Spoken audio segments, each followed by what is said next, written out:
Good evening to all and welcome to Byju's Exam Prep. I am Basavaraj Danoji. So we'll be continuing the ecology and environment where we have left yesterday. So hope I'm audible as well as visible to you all. Please confirm that I'm audible as well as visible to you all.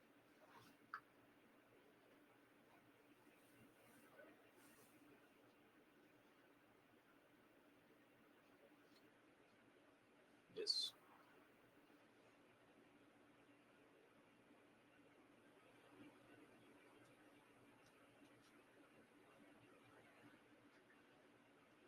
So today we'll be completing the global warming and climate change. And if time permits, we will start the pollution part.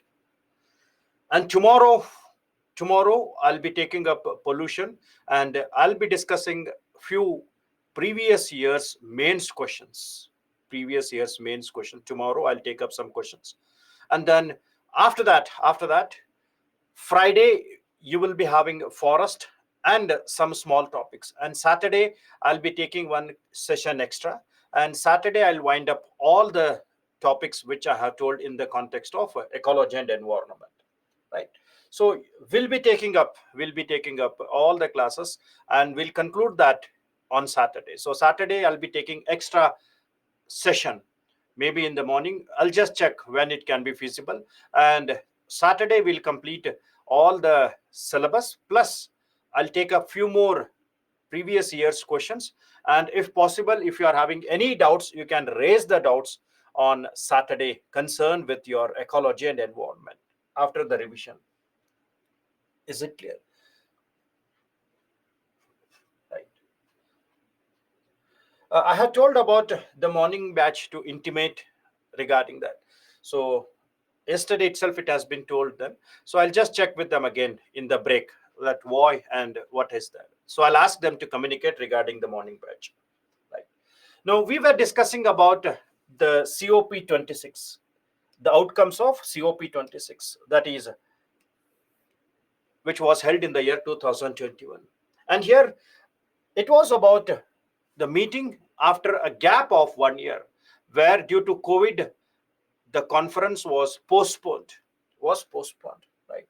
And we discussed about, they talked about phasing down the subsidies and phasing out the fossil fuels. Then carbon trade was also settled, where I told that unsold carbon credits can be used in the first cycle of national determined contribution, so they can use them. And newly national determined contributions were also submitted. After that, I also told that global methane pledge was done, where to reduce or restrict the emission of the methane, which is a greenhouse gas, that is 30% by 2030. Is that clear? And here India is not a part of that. Then it is also about halt and reverse the forest loss and land degradation, where 137 countries took a landmark step in that. Again, India is not a part of that, because India has told that I am already working on land degradation neutrality. So India is not a part of that. And then they discussed about loss and damage, separate one. And yesterday I told that there is a difference between mitigation, adaptation, and loss and damage. Things which are not covered, or in spite of mitigation and adaptation, when the losses occur, we refer that as loss and damage. In spite of mitigation, in spite of adaptation, when the losses occur, we refer that as loss and damage fund. Right. Then I told something about the adaptation perspective. And here they decided that they should double the finance in the context of adaptation. Double the finance in the context of adaptation. So adaptation means changing the behavior, doing the works like construction of embankments, moving towards clean energies, adapting your every routine, adapting your behavior in the context of climate change. For that, they needed double finance. And if we do systematic adaptation, if we make a sustainable adaptation, then in the later stage, we will not be having any type of issues there. So hence adaptation is very, very important. It is mainly to the developing countries which are more affected by the impact of climate change. Then there is something called as climate finance. Now, what is this climate finance and what should be remembered in a very simple way? Now, the moment when you talk about the climate finance, remember this in a very simple way. So this climate finance was a part of CBDR. Now, what is CBDR? Common but differentiated responsibilities. Common responsibilities of both developed and developing countries. Both should contribute to reduce the impact of climate change. Under differentiated responsibilities, the developed countries have to provide financial and technical assistance. Under differentiated responsibilities, the developed countries has to provide finance and technical assistance to the developing countries. So this is which was highlighted in the Kyoto Protocol, CBDR. Now, with regard to that, they talked about providing $100 billion every year. And this was very clearly highlighted in the Copenhagen Accord.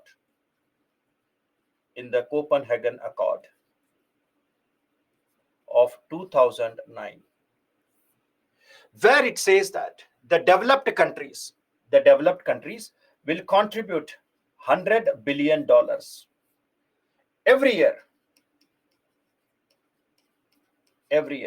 to the developing countries in the context of climate change. But they did not fulfill their demand. The amount which they contributed was very less. So it continued here. They did not contributed what they told, because this contribution was voluntary. It was not mandatory. So whatever contribution was there, it was voluntary. So you can't force the developed countries to deposit their monies. It is all voluntary in the nature. No, they did not made the fulfill of demands what they told. But when we reach to the year 2021, that is during COP26 in UK, so there it said very strongly that you have to make the $100 billion systematically. Why? Because after the Copenhagen Accord of 2009, when the Kyoto Protocol was to replace by Paris Agreement, there they reaffirmed their targets. In the Paris Agreement,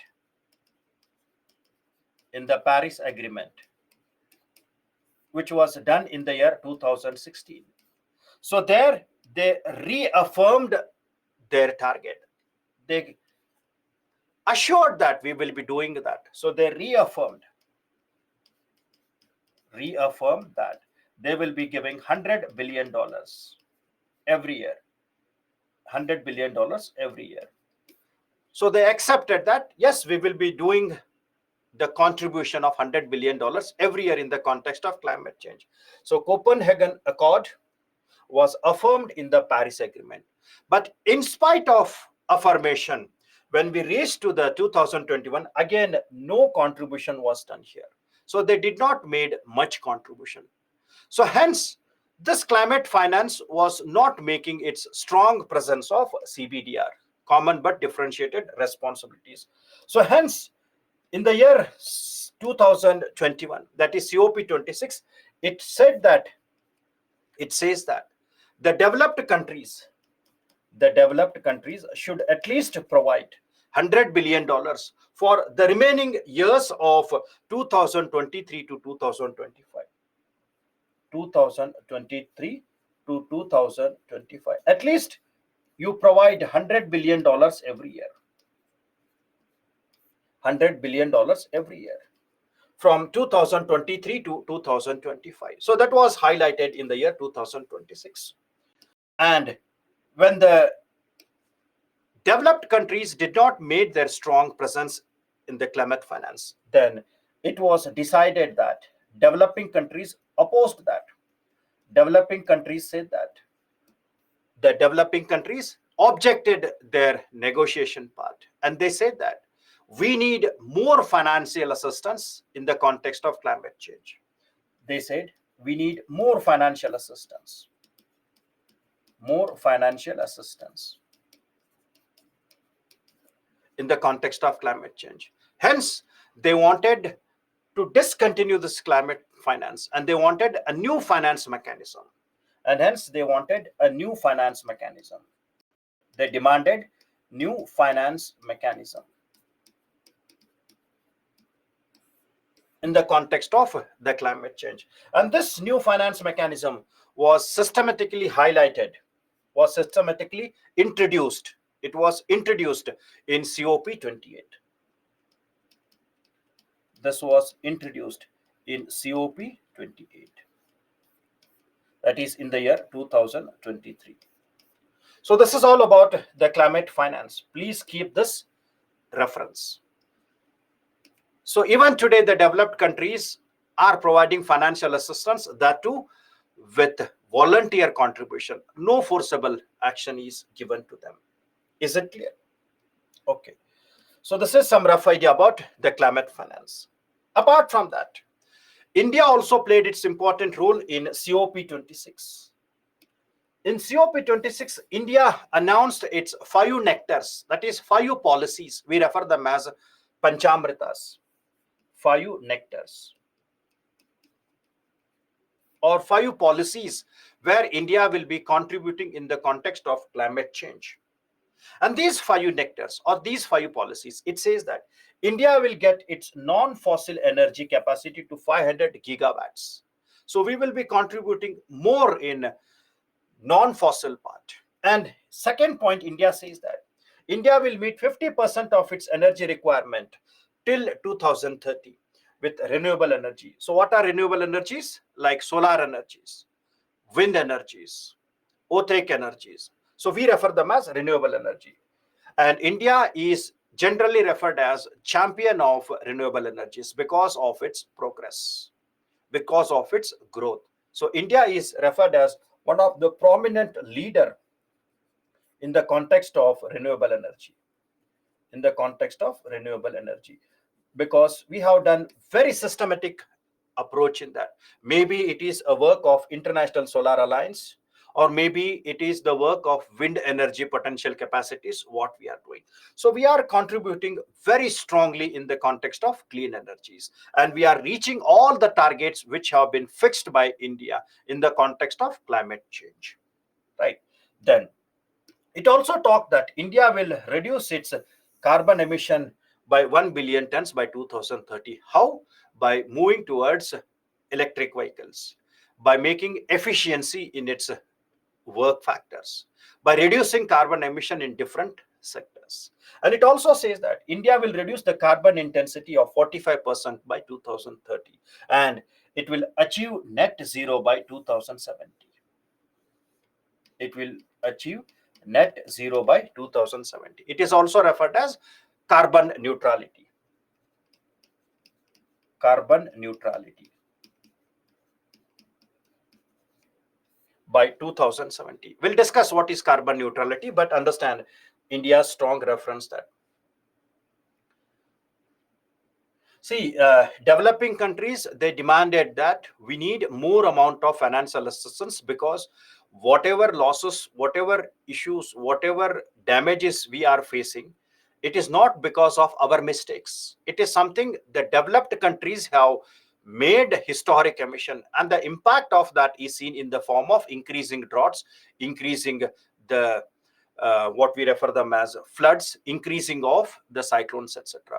So they say that you have increased the greenhouse gas emission, and the impact of greenhouse gas emission, what you have did in your historic emission and per capita emission, and that is what is making an significant impact on the change in the weather phenomenon. Extreme weather phenomenon, extreme climatic conditions are there, and because of your problem, because of your fault, we are experiencing the issues of that. So hence we demand that we need more financial assistance so that we can adapt in the context of climate change. So this is what the developing countries demand. So it is simply defined as something called as climate justice. It is simply defined as climate justice. So please keep this in the word, climate justice. So in the climate justice, it says that this is according to your question, Ankush. So what you are asked, for that I am telling. So regarding that, climate justice is the word. So here climate justice says that the developed countries are the major contributors of climate change. The developed countries, they are the major contributors of climate change. Why? Because of their historic emission and per capita emission of greenhouse gas, right? But due to that historic emission of greenhouse gas and per capita emission, which has created an issue called as climate change. Now these developed countries, they have finance, they have more economic power, so they can adapt to the conditions very easily. If you take any drought, they can arrange for water availabilities. If any health issues are there, they can arrange medical facilities. If any types of floods are there, they can construct a barrier, because they are having strong finance, they are having strong technologies with them. So it is easy for the developed countries to adapt. Easy to adapt because they have finance, because they have technology. Now who is affected by the impact of the climate change? It is the poor countries, the developing countries. So hence it says that you have made a blunder, and because of this, the poor countries are the sufferers. The poor countries, the developing countries, the coastal countries, the island countries, they are the sufferers. Least developed countries, all these are the sufferers. So hence they say that we have not any mistakes, we have not done any type of historical emission, but in spite of that, we are suffering because of your plan of action, your course of action. So that's why we need more financial assistance for adaptation, for the fault which is not done by us. You have done a mistake and we are suffering because of that.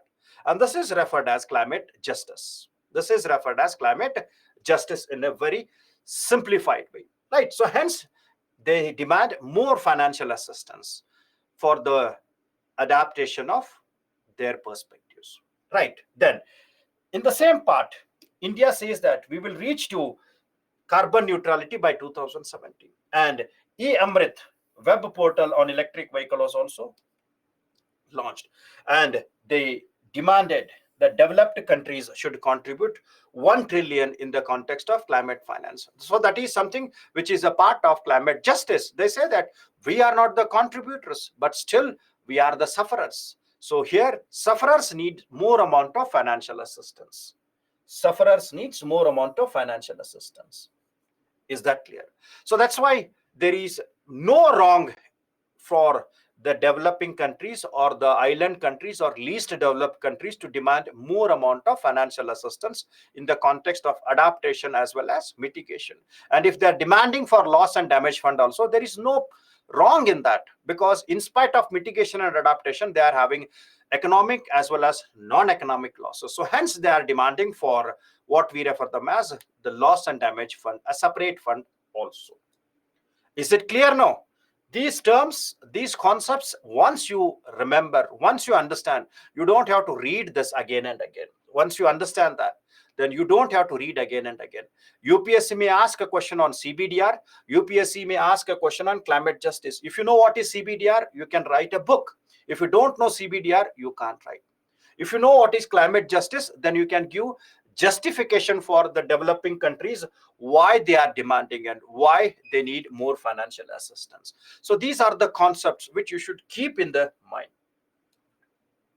Is it clear? So once you know, then you can adapt. Current affairs become easy and cakewalk for this, right? Okay.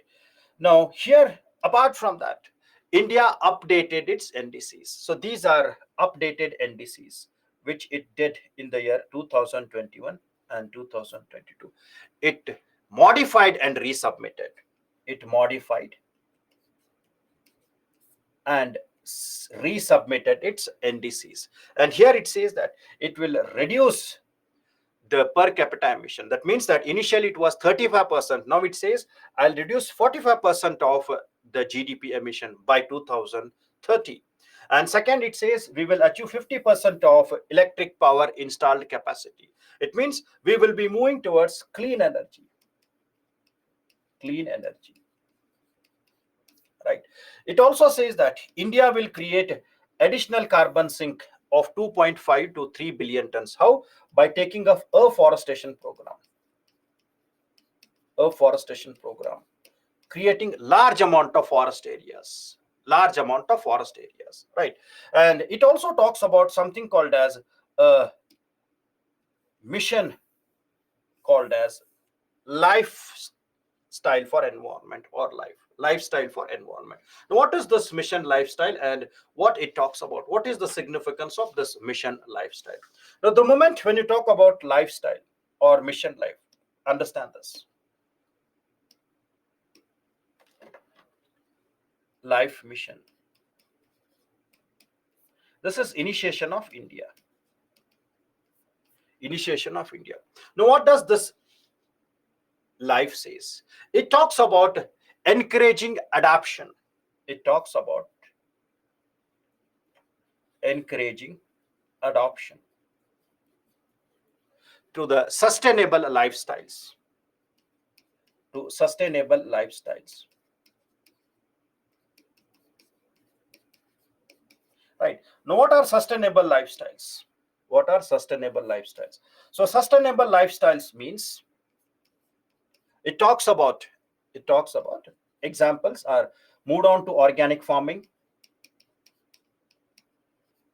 Right. It talks about water conservation, conservation of water. Right. It talks about planting more trees, using clean energies. Right. Using clean energies. And it also talks about improving the efficiency. So all these are examples of sustainable lifestyle. So encourage adoption of sustainable lifestyle. Encourage adoption of sustainable lifestyles to tackle the issues. And this sustainable lifestyle is by individual as well by community. It is individual and community. So encouraging adoption of sustainable lifestyle to the individual and the community. Community means global community. Global community to tackle the challenges. To tackle the challenges of environmental degradation. It means it takes about all the perspective of environmental degradation and climate change.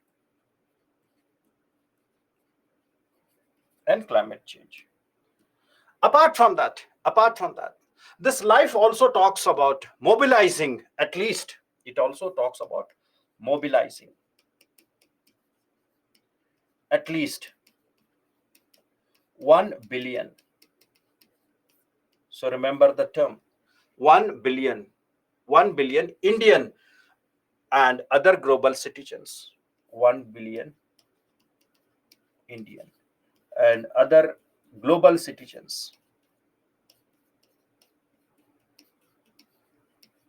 So it is not only in India, apart from India, Indians as well as outside. So it is about mobilizing at least 1 billion Indians and other global citizens to take up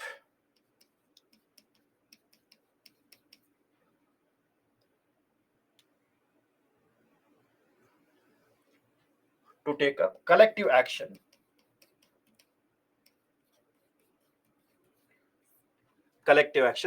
to the challenges of climate change and global warming. Right?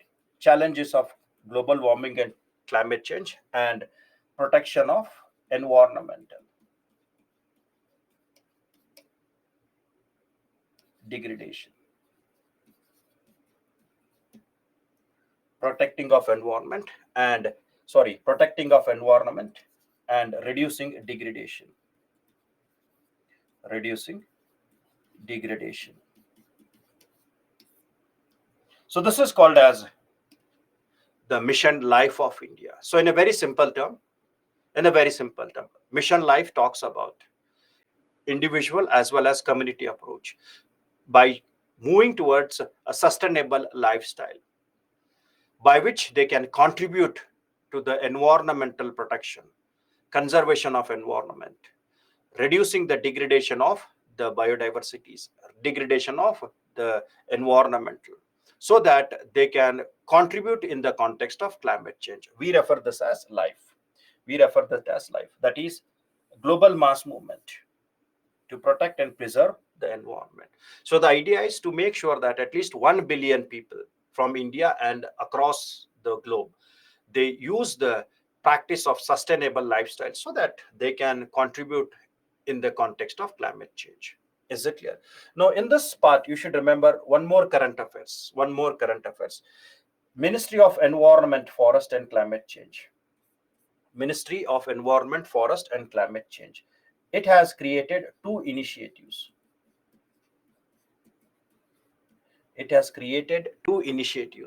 To contribute lifestyle. It has created two initiatives in the context of lifestyles. Is it clear? So please remember this. And these were introduced in the year 2023. They were introduced in the 2023. And these two initiatives are very, very important. And can anybody name them? What are the two institutions? What are the two initiatives which is done? So one is referred as EcoMark. And second one is Green Credit Program. Green Credit Program. We'll discuss that. I'll discuss that. But remember this. Green Credit Program. So I have to explain this in detail. So whenever if a question is asked on the life, you should remember that life is a mission approach which is initiated by India. It is adoption of the sustainable lifestyles in the context of providing solution to the climate change issues and also adapting yourself in the context of the present scenarios of climate change. Right. So this is what you should remember. Life, mobilizing and its activities. So we refer that as mission life. Right. Now next is emission gap report. This emission gap report is released by UNEP. It is released by United Nations Environment Program. Very important report. Now this report is significant because this report identifies the moment when we say gap, it means that it is talking about some gap. So what is the gap it is talking about? So here in the context of Paris Agreement says that we have to reduce the global average temperature, which is increasing, to below 2 degrees centigrade. If possible, keep it to 1.5 degrees centigrade compared to pre-industrial level. That is 1850 to 1900. Now for that, to meet the Paris Agreement, all the countries, they have submitted their volunteer actions. Now the volunteer actions which are submitted by the countries, we refer them by which terms? Volunteer actions which are submitted by all the developed countries and developing countries to meet the Paris Agreement. So these volunteer contributions or these volunteer policies, these volunteer approaches, which every country, developed country and developing countries, which have submitted in the context of all the countries. So initially it was referred as INDC, Intended National Determined Contributions. Now it is referred as NDC. countries have submitted their NDC. So NDCs are nothing but they are referred as pledges made by the countries towards Paris Agreement. So these are nothing but they are the pledges which are made by the countries to meet the Paris Agreement. Now this gap between the pledges and the Paris Agreement, this gap which is between the developed countries as well as the Paris Agreement is referred as emission gap report. Right. So it is the gap between the countries' pledge on greenhouse gas emission and the Paris Agreement to keep 2 degrees centigrade. We refer that as emission gap report. Now this emission gap report is very important. It gives the data that whether the NDCs are workable or we are reaching to the Paris Agreement or not. So it assesses, it make an assessment of the progress. It makes an assessment of the progress towards Paris Agreement. Right? So here it does all this by studying the NDCs. When it makes the study of NDCs, and then it concludes that yes, we are reaching to the Paris Agreement or not reaching to the Paris Agreement. Now the emission gap report, which was released in the year 2019, it says that to keep 1.5 degrees centigrade below the average temperature, 1.5 degrees of the average temperature compared to pre-industrial era. I'm repeating, to keep the global average temperature below 1.5 degrees compared to pre-industrial era, we have to make sure that the emission in the year 2030 should be under 25 gigatons. So by 2030, we should cut our carbon emission. It should be below, or it should be under 25 gigatons. If we want to keep 1.5 degree centigrade criteria. And it also says that if we want to make sure that we are keeping the global average temperature well below by 2 degrees centigrade, so by 2030, our global emissions, which is done, it should be below 41 gigatons. It should be below 41 gigatons. So this is what the report says in the year 2019. So it highlighted that we have to reduce the emission of greenhouse gas, and that emission should be drastic. If you don't reduce, then we will not reach to the Paris Agreement. So this is the explanation. So the moment when you read emission gap report, that should be kept in the mind. The gap report is between the pledges and the Paris Agreement. And when you study that, you will understand that whether the NDCs are workable or not. So hence, when it studied that, then it says that these NDCs are not sufficient. And hence it asked them to modify and resubmit. And that's why they were resubmitted in the year 2021. Right? Okay. Now, next is emission gap report of 2023. Now 2021, 2022 said the same. Now 2023, the report which highlighted the major issue, it says that the greenhouse gas emission will hit 57.4 gigatons of carbon dioxide equivalent in the year 2022. It means that we have crossed that 57 barrier. So it means that there is an increase of 1.2% compared to previous years. So compared to previous years, already we are increasing our greenhouse gas emission. And the second highlight is that only 14% chances are there that we can limit it to 1.5. Only 14% are there. We can limit it to 1.5% of 1.5 degrees of pre-industrial era. So it means very less probability. Right? It says that even if we meet the existing national determined contributions, so whatever the national determined contributions which were resubmitted from 2021, if you meet all these 2021 also, we are not going to meet the Paris Agreement. So we are not going to meet the Paris Agreement. So it means that it highlighted that NDCs or only NDCs are not sufficient. only NDCs are not sufficient to meet Paris Agreement. It says very strongly that only NDCs are not sufficient. So what else it has to do? So it suggested that we should make something called as carbon dioxide removal strategies. So along with NDCs, we have to make strategies for carbon removal. You have to make strategies for carbon removal strategies. So hence it highlighted that we have to move towards carbon neutrality. So hence we have to move towards carbon neutrality. So hence carbon neutrality is inevitable.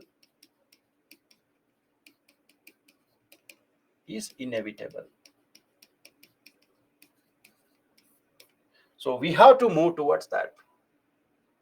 We have to make sure that carbon neutrality is only way where we can reach to the Paris Agreement. Along with NDC, we have to move on toward Paris Agreement. Sorry, we have to move on towards carbon neutrality. So remember, NDC plus carbon neutrality may NDC and carbon neutrality may keep us in the line of Paris Agreement. So this is what the emission gap report highlighted. Right. It also says that the global greenhouse gas emissions from the carbon dioxide emissions have increased tremendously, very high, and 2/3 of them are from fossil fuels. And G20 countries have been emitting them very strongly.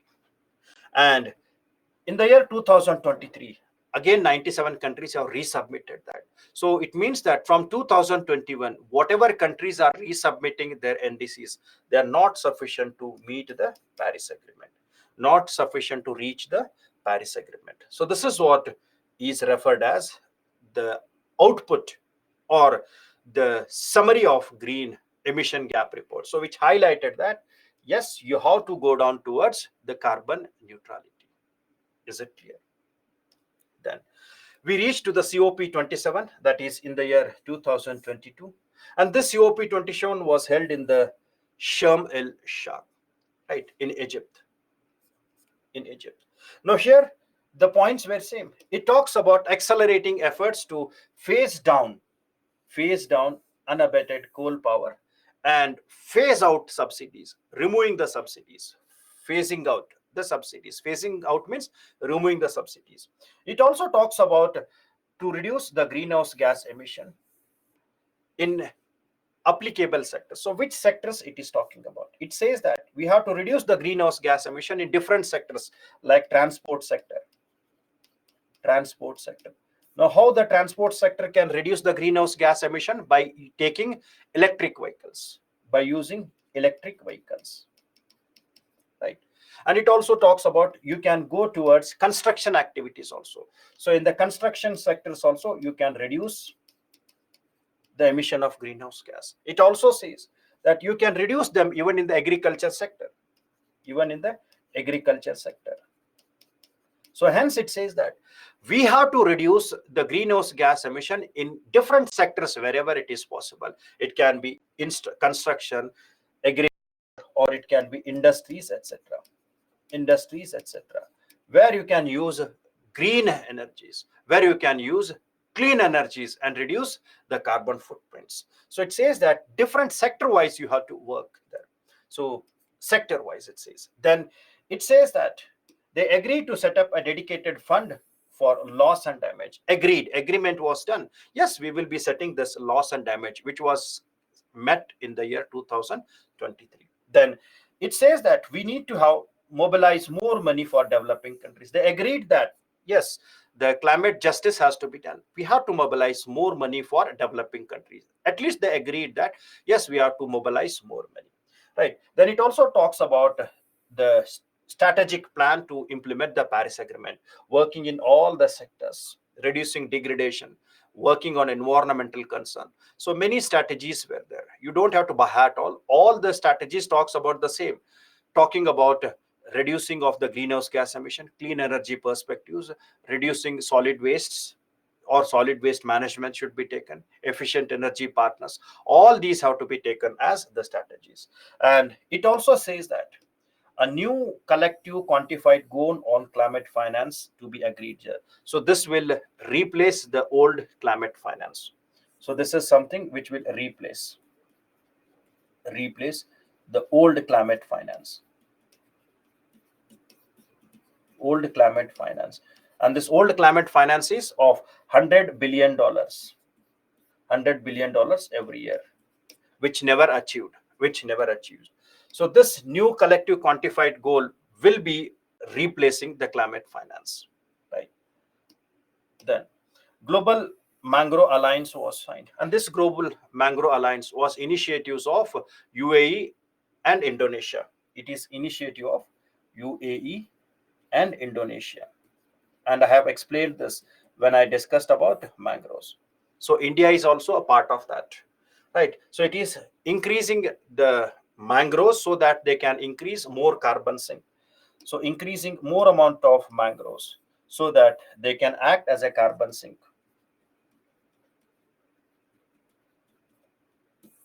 Carbon sink. Is it clear? So these are COP27 and its important outcomes. Important outcomes. Is that clear?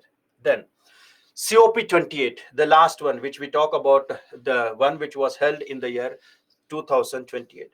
Now, in the context of COP28, right? COP28, which was held in Dubai, United Arab Emirates. Now, here, when we talk about United Arab Emirates, the major outcomes of that, strong and very plus thing is the decision on loss and damage fund was adopted. They agreed that we will create a separate loss and damage fund, and this loss and damage fund will be maintained, or we say it will be hosted. It will be hosted or maintained by World Bank, for at least 4 years.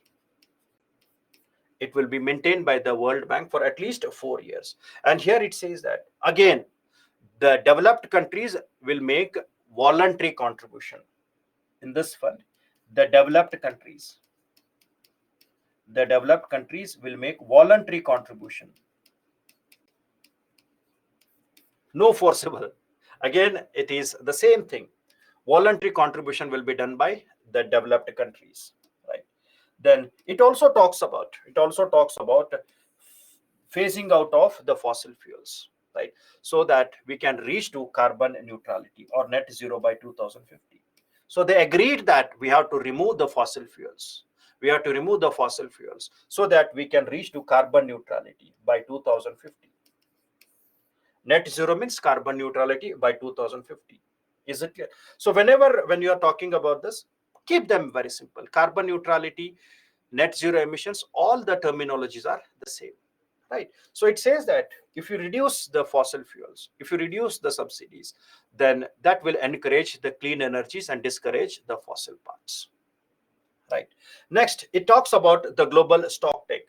Now, global stock take means assessing of the whatever progress which has been done.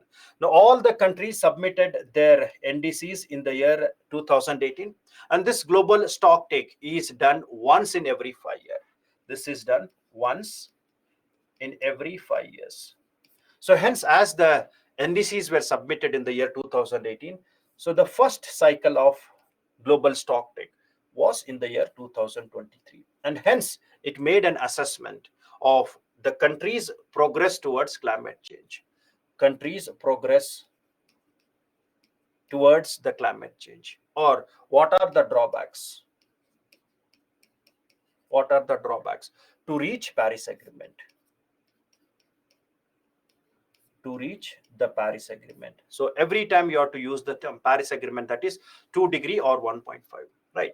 So what they have advanced, whether they are believing in what they have did, whether they are maintaining what the pledges they have done, because NDCs before submissions they are non-binding, but once they are submitted they are binding. So hence assessment is required.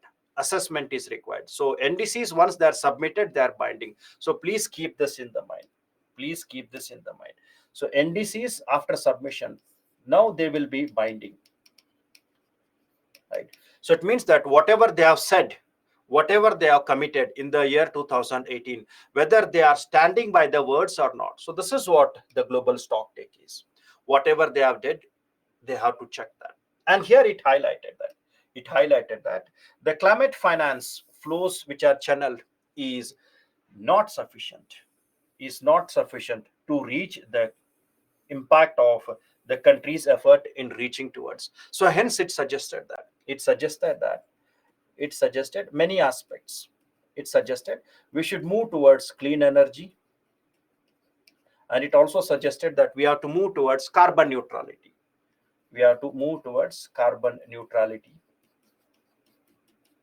Right. It also suggested that we have to make the transition from coal. We have to leave the coal. We have to make the transition from coal.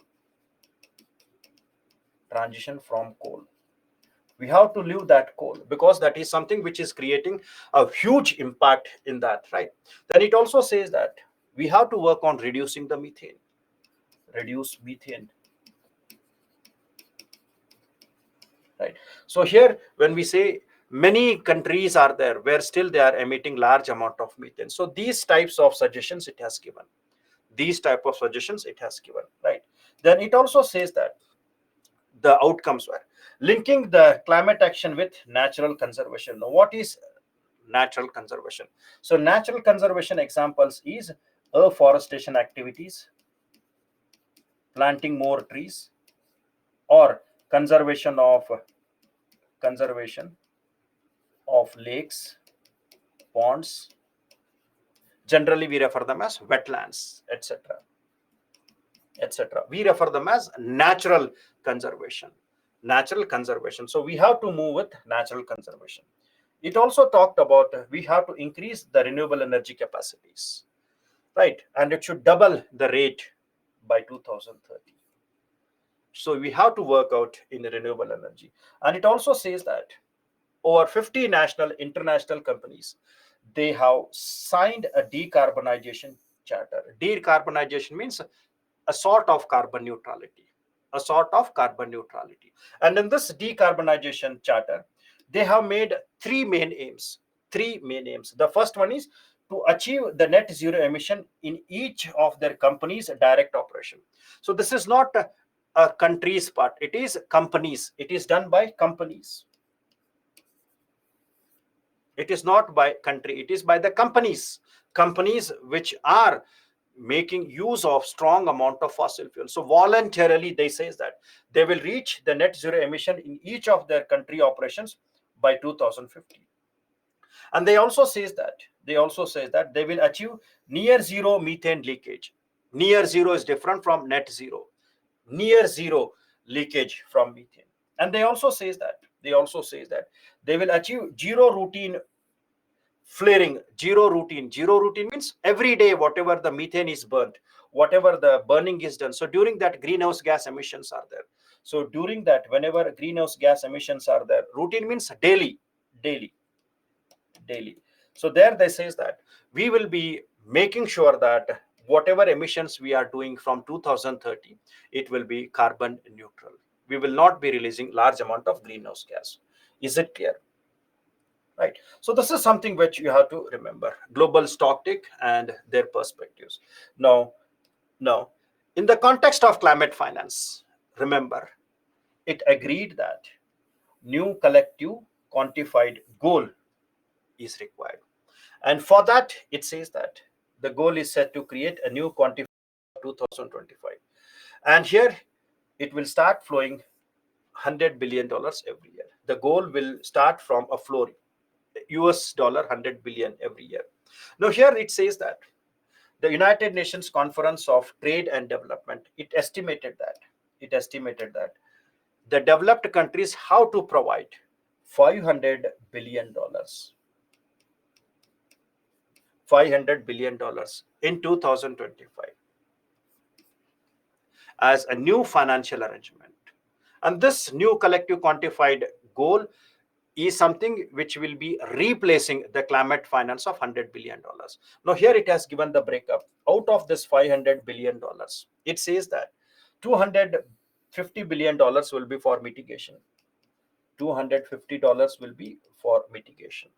And it says $100 billion for adaptation. $100 billion for adaptation. And the third one, it says $150 billion for loss and damage. Loss and damage. So this is how the structure of new collective quantified goal, and it says that $500 billion are needed in the context of climate change. Then it also talked about the global goal adaptation framework. Now always remember, adaptation means changing the behavior. It is about changing the behavior, changing the lifestyle, right? So that you can adapt to the impact of climate change. It says that we have to make adaptation very strong. We have to strengthen our behavior. We have to make sure that our approach towards the climate change has to be very, very strong here, right? So it talks about the adaptation as the priority in the context of climate change. So these are the outcomes of COP28. COP28. Now here, a reference, a current affairs, where we say, I told that in the context of India said that in the year 2023, that under the life, that is life for environment, Ministry of Environment, Forest and Climate Change, it has suggested that we will be taking two initiatives that will be supporting the stand of India's in the context of life. The first one is referred as Green Credit Program. So please keep this as your current affairs. Green Credit Program. So Green Credit Program is that it is an innovative market-based mechanism like Kyoto Protocol. I'm not telling that it is same as. So it is like Kyoto Protocol, where it will create green credits, which can be purchased or sold in the markets, which can be purchased and sold in the Indian market. Generally, when we say, there is no clarity, but they say it is about green credits which can be sold, right? Here it is innovative, and it is incentivized. It means certain individuals, certain companies, or certain institutions, they can create these green credits by taking many actions like watershed management, water conservation, increasing of the forest covers, planting more amount of trees. So by doing that, they will create large amount of green credits.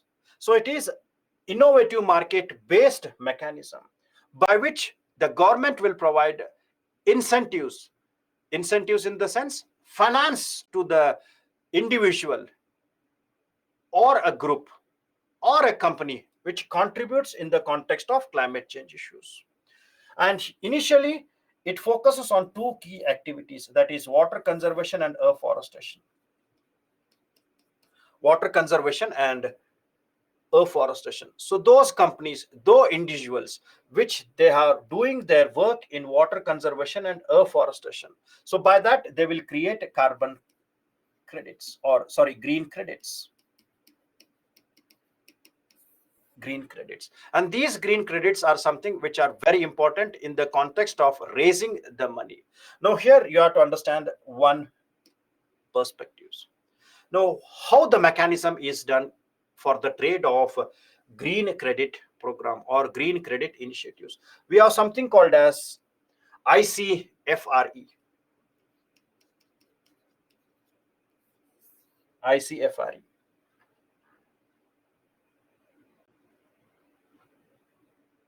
Yes, you have to read them. So when we talk about the pollution perspective, they are very important.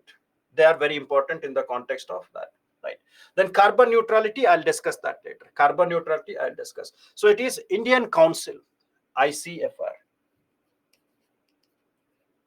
Indian Council. F stands for forest. Indian Council of Forest Research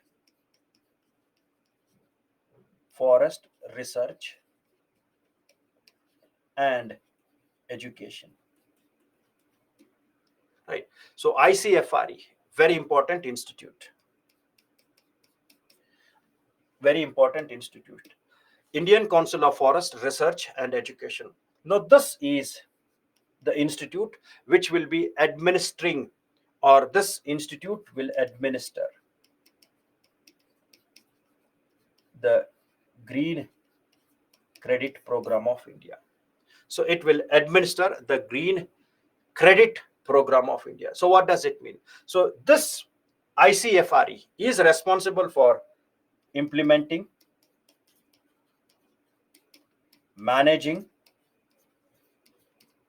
monitoring and operating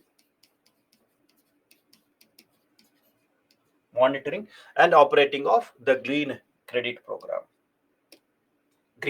Program. And it is also responsible for developing registry,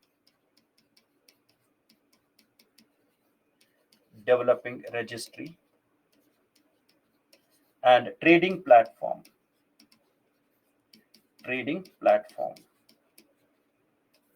Now, what is the role of a registry and trading platform? So this registry and trading platform is for registration, purchasing and selling of the green credit. So it is for registration, buying and selling of green credits.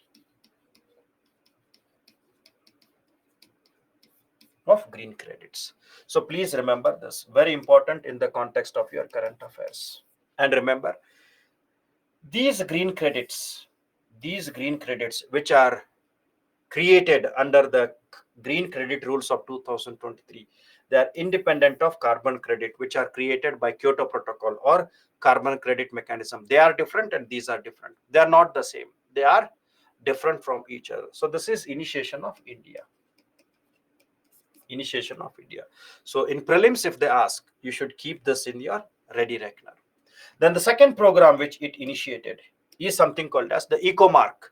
EcoMark is, it provides accreditation, eco-labeling for household as well as consumer products, domestic as well as consumer products, to meet the specific environmental criteria and standards as per Indian norms. Now, who will take care of Indian standards? That is BIS, Bureau of Indian Standards. So hence BIS and the Central Pollution Control Board. So two institutions you should remember in the mind. So the Central Pollution Control Board will administer the EcoMark in partnership with Bureau of Indian Standard. So Central Pollution Control Board and Bureau of Indian Standard, right, to maintain the standards and criterions, right? So here, whatever products which they are formed, eco-labeling schemes, they say that they should meet the specific criteria which are mentioned under BIS standards, Bureau of Indian Standards. So it will create an awareness among the consumers about consciousness about the climate change. So these are the two initiatives which you have to remember. One is the Green Credit Program or Green Credit Initiatives, and the second one is the EcoMark scheme. You have to remember these two, which are very important in the context of your prelims. Then IPCC. I told IPCC has submitted many reports. So at present, it has submitted the 6th report. In the first report, you don't have to by heart all, but remember, the first assessment report, which was given in the year 1990, it played an important role in creating United Nations Framework Convention on Climate Change in the year 1992. The second assessment report was in the year 1995, and this created very significant impact in adopting Kyoto Protocol. That is 1997. Then the third assessment report which highlighted that anthropogenic factors are responsible for climate change. Anthropogenic means man-made factors. Man-made factors are responsible for climate change. More specifically, it highlighted fossil fuels. Fossil fuels are responsible for climate change. So it highlighted in the year 2001 itself that yes, it is anthropogenic one. Then it also highlighted there should be an attention of integration of climate change with sustainable development. Sustainable development policies and relation between mitigation and adaptation. So mitigation is also very important. Adaptation is also very important. Yesterday itself, I told what is mitigation and what is adaptation. Now, the moment when you say sustainable development consists of three components. So what are the three components of sustainable development? First, three components of sustainable development. You have to remember them. That should be fixed in the mind. Three components of sustainable development. Yes, so the first one is concern of environment. Second one is economic development. And the third one is social equity. Social equity. Right, so you have to remember that. You have to remember that this should not be done in the patchwork. No patchwork. Sustainable development means environmental concern, economic development, and also social equity. All three are important. If you miss any word, then that is not called as sustainable. So sustainable development means you have to keep these three terms in the mind. And it also says that the fifth assessment report, which was given in the year 2013 and 14, it says that the bulk of greenhouse gas emission was from energy sector, industry, transport, and building. So major contributors are energy sectors, industry, transport, and building. So it means it strongly said that it is the man-made impact of climate change due to large amount of the issues associated with the fossil fuels. And in the sixth assessment report, it has highlighted, you don't have to by heart them, just understand with the flow. In the sixth report, it has said that there is an excess emission from human activities which have raised the global average temperature to 1.1 degrees. So it means that at present, if you're writing any notes or any current affairs, you should remember that the global average temperature has increased to 1.1 degrees centigrade above the pre-industrial level. So please keep this in the mind. So in the beginning of my class, I told it was 0.9. That was some 2000 data. Now it is as per 2024, according to the assessment report, it has said that the global average temperature is increased to 1.1 degrees centigrade above industrial level. Then it says that the current climatic policies are something which will make the global average temperature to reach to 3 degree by 2100. So it means that we are unable to reach the Paris Agreement. We can't reach the Paris Agreement of 2 degrees centigrade. And hence it says that we need to cut the greenhouse gas emission in all the sectors within this decade. That is up to 2030. We have to reduce them in transport sectors, industrial sectors, agriculture sectors. Then only we can think of something called as Paris Agreement, right? Then it also says that public and private finance funds are moving there. So hence it strongly says that we have to reduce the subsidies. So subsidies are something which are dominant. So hence we have to phase out all the subsidies. Phase out the subsidies. Then the loss and damage is something which will affect the poor and most vulnerable countries. So it is very significantly. So loss and damages includes both economic as well as non-economic. Economic and non-economic. Like droughts, psychological loss, mental traumas. So all will be seen in the vulnerable sections and poor people. And it also says that the public and private finances which are there in the fossil fuels is still very high. And unless you make reduction of that, technically not possible. So hence it says that to limit 1.5 emission, we have to reduce a huge amount of the emission of carbon dioxide or greenhouse gas. So in the sixth assessment report, it strongly suggested that we have to go with carbon neutrality. We have to go with carbon neutrality, or else it is not easy to reach the Paris Agreement. It is not easy to reach the Paris Agreement. So please keep this in the mind. Sixth assessment report. Now, climate change and India. Now, here you should be remembering certain perspective. The IPCC, in its fourth assessment report, which was submitted in the year 2007, it says that the tropical countries are the one which will be most affected by extreme weather conditions due to climate change. It gave that the tropical countries are the one which will be most affected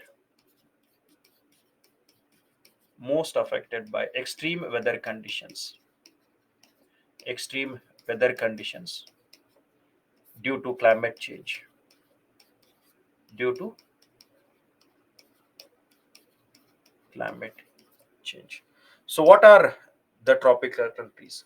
So tropical countries means those countries which are within the Tropic of Cancer and Tropic of Capricorn. Cancer and Tropic of Capricorn, right? And here India is also there. India is also there. So hence, it says that these tropical countries, they will be affected by the impact of climate change. Example, cyclones will increase. It says droughts will increase. Floods will be there. Forest fires will increase. Heat waves will increase. Cold waves will increase. Right. So all these are something which it highlighted, that the tropical countries will be most affected by the impact of climate change, and India is a predominant country in that part. India is a predominantly country where the Tropic of Cancer divides India into two parts.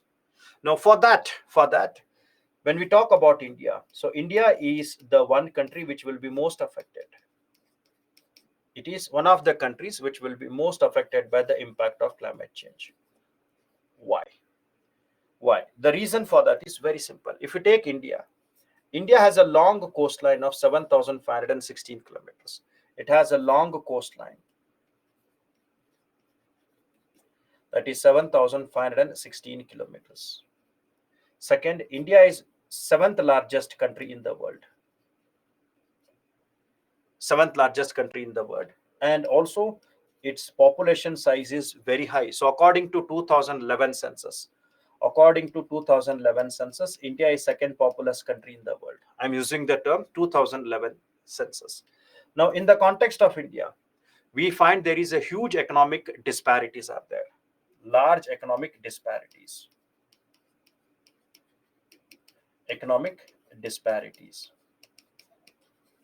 Right. So rich and poor, huge gap is there. And agriculture even today is one of the important economic activity. Agriculture is one of the important or main economic activity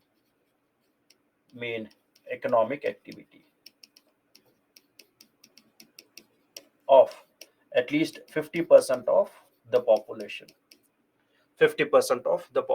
Agriculture is there, right? Now when we talk about the Indian perspectives, monsoon is deciding. So hence we say the precipitation pattern, which is monsoon, which will be affected by the wind patterns, and this will affect agriculture. Agriculture sector will be affected by that, right? And hence it says that because of its coastal part, second populous, agrarian economy, high vulnerability, large amount of economic disparities are there, right? So coastline means it talks about all economic activities. It talks about all types of, so it may be fishing activities, and so hence India is the country which will be most affected in the context of socio-economic losses. So India has large amount of socio-economic losses will be there. It may be the cyclones which have increased, heat waves, forest fires. All these will have huge impact on the Indian part. So hence it was decided that why don't we can have a separate plan for our own perspective. So keeping these things in the mind, which were released in the year 2017. In the year 2008, India decided that we should have a separate plan for that. We should create a separate plan for that. And this is what was seen in the year 2008. So hence, on seeing the fourth assessment report, India's Prime Minister office, Prime Minister's office. So there is a council which is called as Prime Minister's Council on Climate Change.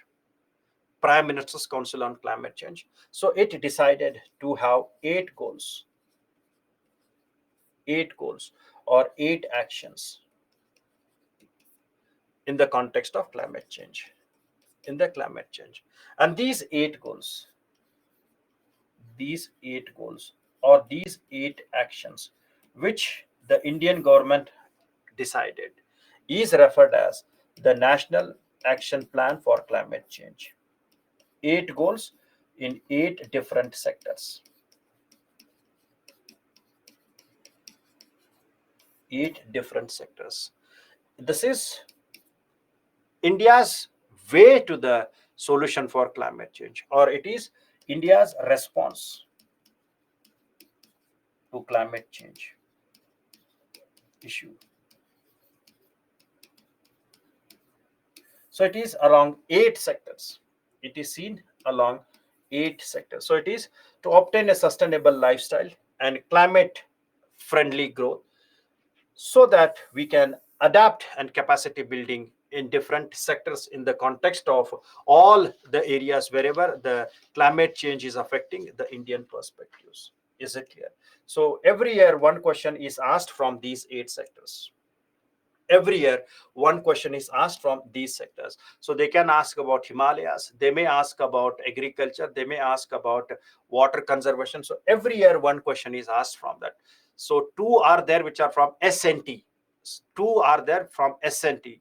One is from your Indian economy part, right? So only three are there which are from geography or environmental concern, right? Now what are these eight action plans? Every year you will have the questions on that action plans. The first one is called as National Solar Mission, and this was started in the year 2010. National Solar Mission to generate the solar power in the year 2010. So National Solar Mission, which was launched in the year 2010. Initially they made a target at developing 20 gigawatt of solar energy by 2020. So that was the target in the year 2020. And this was revised. This target was revised in the year 2015. And they set a new target of creating 100 gigawatt of solar energy by 2022. By 2022. And in that, it says that 60% of the solar energy will be developed from major and medium projects. Major and medium projects. Medium solar projects. And it says that 40% from that, 40% of that can be achieved through what we refer them as the rooftop connectivity. Rooftop or grid connectivity. Grid connectivity. 40% will be from that. So this you should keep in the mind. Apart from that, to support that, we also initiated something called as International Solar Alliance. And this International Solar Alliance was introduced in the Paris Agreement. During Paris Agreement. Now, after 2020, where the amendments were done, so all the countries which are members of United Nations can be a part of International Solar Alliance. International Solar Alliance. Apart from that, you have to write something on the schemes which have been initiated by government. The schemes which have been initiated by the government, that schemes can be schemes of 2023, schemes can be of 2024. Now, can you give any example of the scheme which was initiated by the government in the context of national solar mission? I'll give one example. We had a mission called as scheme called as PM Kusum. Many of you might have heard that PM Kusum, right? So PM Kusum is something which talks about generation of the solar energy, and the government will purchase from that. Then apart from PM Kusum, in the year 2023, the government, sorry, in the year 2024, rather than 23, in the year 2024, any scheme which has been given by government, any scheme which was given by government, you have to be remembering them. Surya Ghar Muft Bijli Yojana. Surya Ghar Muft Bijli Yojana.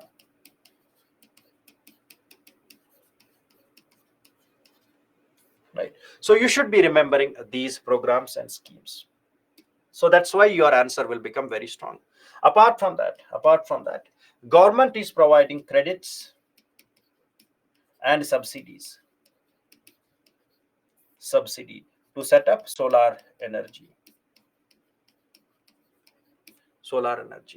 And we are also finding alternate areas where the solar energies are to be produced, alternate geographical areas,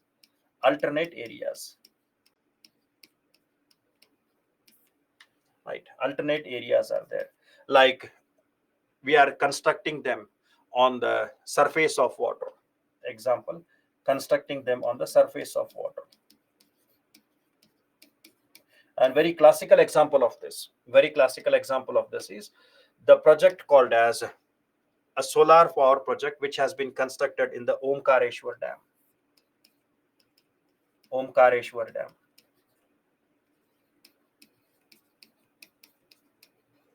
And this is expected to complete by March 24.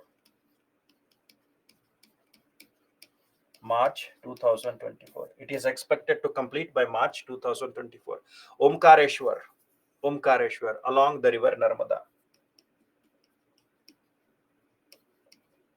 Floating solar. So once it is completed and dedicated to country, it will be the largest floating solar panel in the world. It will be the largest floating solar panel in the world.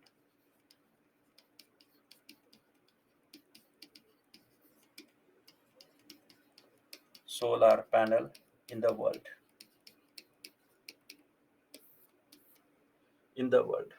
Is that clear? So current affairs, you should link with that. Then second one is National Mission for Energy Efficiency. This is your Indian economy part. So here it is Union Ministry of Power is implementing this through Bureau of Energy Efficiency. And here it is to strengthen the market for energy efficiency. So it is market-based energy sector improvement. And here it is done with four models. And these you have already studied in your economy. That is perform, achieve and trade, PAT, energy efficiency financing platform, market transformation of energy efficiency, and framework for energy efficient economic development. Is it clear? So remember these things. You can give any examples, NTPC or all you can give, but I told you about the largest one which is to be there. So once it is dedicated to the nation in the month of March 2024, which was last one, so they are not yet completed. So maybe once it is done, then it will become the largest. So once they announce that, then it will become. So maybe because of the code of conduct, it has been not done. So once it is done, then they will announce that will be the largest floating solar panel in the world. Now this is, you should remember, economy part. This you should remember, right? Then Yes, it is a dam. The water will be seen. It is a dam where the water can be seen. So these panels are having grids which can be sustainably maintained there. Then the third one is National Mission for Sustainable Habitat. Now here it is implemented by Ministry of Housing and Urban. Now if you take India, if you take the India is moving towards more amount of urbanization. So if we believe in the policies, if we believe in the policies, by 2050, 50% of urban population will be in India, will be in urban part. Now, if we see the present urbanization in India, if we see the present urbanization in India, present urbanization, right? So this present urbanization in India can be defined in words like it is referred as not the planned urbanization, it is pseudo urbanization, false urbanization. It is pseudo urbanization, pseudo urbanization. It is mainly due to push factor. It is mainly due to push factor, not the pull factor. Push factors from the rural areas, push factors from smaller cities. So it is pseudo urbanization, false urbanization. And Indian urbanization is referred as over urbanization, over urbanization, over urbanization. Right. Now, what is the direct impact of these two when we are having pseudo urbanization or over urbanization? So because of these two, because of pseudo urbanization and over urbanization, you have already studied that in your social sectors. So this pseudo urbanization and over urbanization will make collapsing of urban infrastructure. It will make the collapsing of urban infrastructure, of urban infrastructure. So what are urban infrastructures? Like light facilities, water facilities, habitation facilities, etc. So collapsing of urban infrastructure. So over urbanization and pseudo urbanization will create collapsing of urban infrastructure. And this collapsing of urban infrastructure, if it is done, light, drinking water, habitation. So what will happen when the urban infrastructure will collapse? What will happen when the urban infrastructure will collapse? How the urban area will look like? How the urban area will look like? So when there is a collapsing of urban infrastructure due to over urbanization and pseudo urbanization, then the urban area turns itself into something which we refer them as slums. Slums. Collapsing means destruction. Destruction. So light will not be there, drinking water will not be there, proper habitation will not be there. So hence it will create large amount of slums, right? So hence we are not prepared for that. So hence this program, which is referred as National Mission on Sustainable Habitat, is to prepare India to accommodate the urban settlements. So it is to prepare, it is to prepare for urban accommodation, prepare for urban accommodation, urban accommodation. Now for that, the government has taken many schemes. So what type of schemes they have taken? The schemes which are taken by them is something called as Atal Mission on Rejuvenation of Urban Transmission. Again, current affairs. If you read 3 or 4 points of that, your work is done. Then Swachh Bharat Mission, drinking, and it also talks about sanitation. It talks about drinking water plus sanitation. Sanitation. Then something called as Smart City Mission. Smart City Mission. Then Urban Transport Program. So urban transport program, it includes something like mass rapid transit system. Mass rapid transit system. Any example of mass rapid transit system? Any example of mass rapid transit system which you have done in your geography? You should be answering that. If you are active, whether it is right or wrong, it is immaterial, but you have to involve in your discussion. So what is an example of mass rapid transit system? Any example of that? Any example of mass rapid transit system which will reduce the density of vehicles in the urban areas, which will reduce something called as the aspect of pollution there. So example is metro train. Metro train. right? So we have not yet initiated that. Bus are there, connectivity buses are there, metro train bus are there. So it means it will reduce the density of vehicles, it will reduce the emission of the greenhouse gas, so by which we can focus on the urbanization and making proper urban path, hydrogen bus, etc., electric bus, etc., arrangement of the sustainable road systems. So this is where the national mission for sustainable habitat is there. Now they may ask a question on this, maybe next year itself they may ask a question on that. So first one is for solar energy, second one is for electricity, energy efficiency, third one is for national mission on sustainable habitat. Now if you see all the parameters in the present scenarios, do we find that the urban areas are safe for the settlement? Are they sufficiently made for making the settlements more comfortable? If you see the urban areas, any urban area, you can take the urban area of your place where you are staying. You may be in Gurugram, you may be in Delhi, you may be in Bangalore, you may be in Kolkata, any urban area you are staying in your premises. Do you think that all the urban areas or the urban area where you are staying, is it comfortable for you to stay there? What are the problems you are facing there? What are the problems you are facing? The problems what you are facing is about the transport, about the drinking water, about the heat waves, about no rainfall in the proper time, about slums which are repeatedly seen here. So these are referred as the major problems of urban. And to settle that, the government has initiated, we refer them as the National Mission on Sustainable Habitat. Now here, whenever when you are writing your UPSC answers, you should put yourself in that framework and check that what my surrounding areas give some idea about that particular question.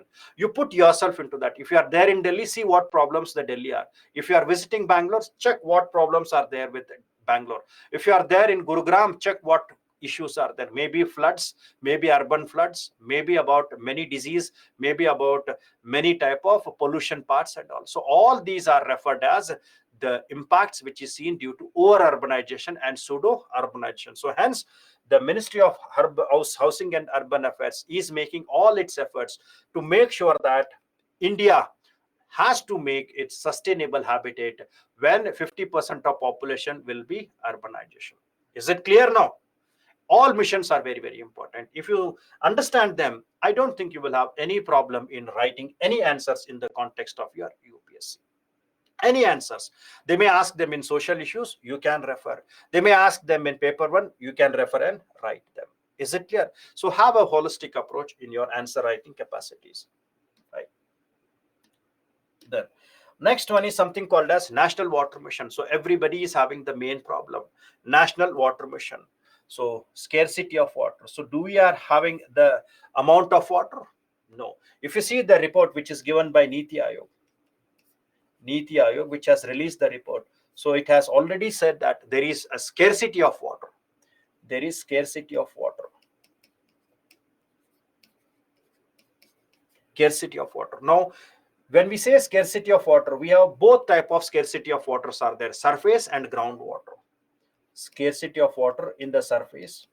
Now, what are the examples of surface waters? Rivers, lakes, ponds, etc. Rivers, ponds, lakes. And we also have the scarcity in the context of groundwater. So we do not have the groundwater availability. And wherever groundwater is there, again, there are many issues. So we are having the two major problems. Scarcity of water is there. Scarcity of water is there. And second, most of the water is polluted. Most of the water is polluted. So it means it is not feasible for drinking. Now, what are the major reason for this? What are the major reason for that? The major reason here, it says that it is mainly due to increasing of population. Second, unplanned urbanization and industrialization. Unplanned urbanization. And third, overexploitation. Overexploitation. Overexploitation maybe for agriculture, maybe for economic activities like groundwater mining, where we use the water for bistleries, right? So we refer that as groundwater mining. Bistleries, mineral waters, we fill them in the plastics and then selling that. We refer that as groundwater mining. So most of the water is done in that way. So all these are responsible for scarcity of water. And that is where India is facing the major problem, not only India and all the world. And this has been made more worst by the impact of climate change. And this has been made more worst. It has been made more worst by the global warming and climate change, where the rainfall patterns have been changed and evaporation of water is also being done.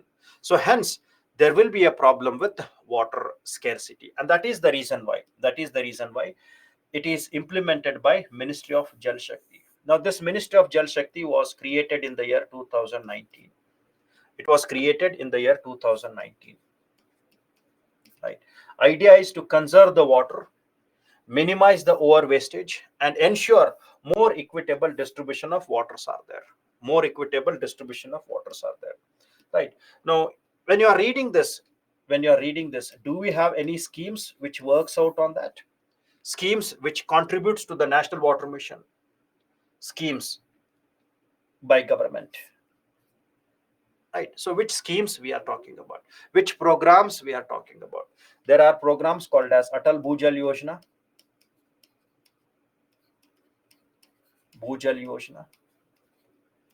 right? Second, you can give an example is Jal Shakti Abhiyan,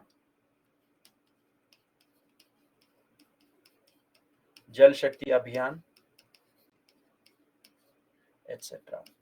So every answer when you are writing, you have to keep the schemes and programs in your fingertips. So this is what we refer them as current affairs plus concept. Current affairs as well as concepts, right? So you have to use them. So irrigation patterns have to be increased and all, right? So Jal Shakti Abhiyan, Bhujal, etc. So the main idea is watershed management. Main idea is watershed management. Watershed management. Right. And it also talks about restoring the wetlands, restoring the wetlands, conserving the wetlands, right? So these are the terms which you should remember: restoring and conservation of the wetland rules and all. So you can write a book on that if you know the flow. Is it clear? Now here it talks about 5 goals. The first one is you should have a data about the climate change and its impact. Promote citizen and state action in conservation and augmentation of wetlands. So as it is a participatory approach, community should be involved. So you should make sure that community involvements are there for water conservation. So water conservation means they are talking about conserving of the wetlands. Example of wetlands are lake, ponds, etc.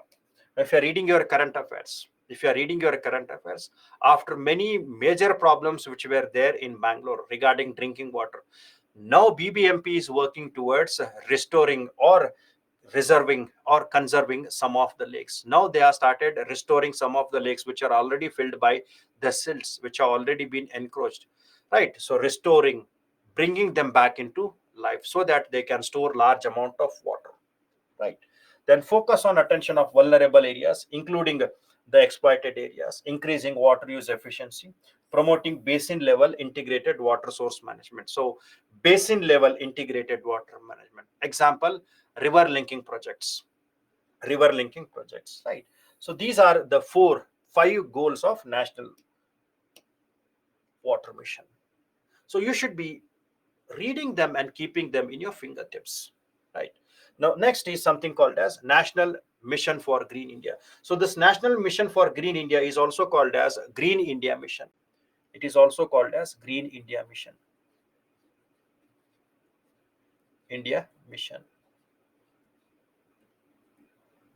Right. Now the moment when you talk about Green India Mission, it is always about forest activities. So it talks about protecting, restore and enhancing forest cover. Protecting, restoring and enhancing forest cover, right? You should protect them, you should restore them, and enhancing forest cover. Why? To respond to the climate change.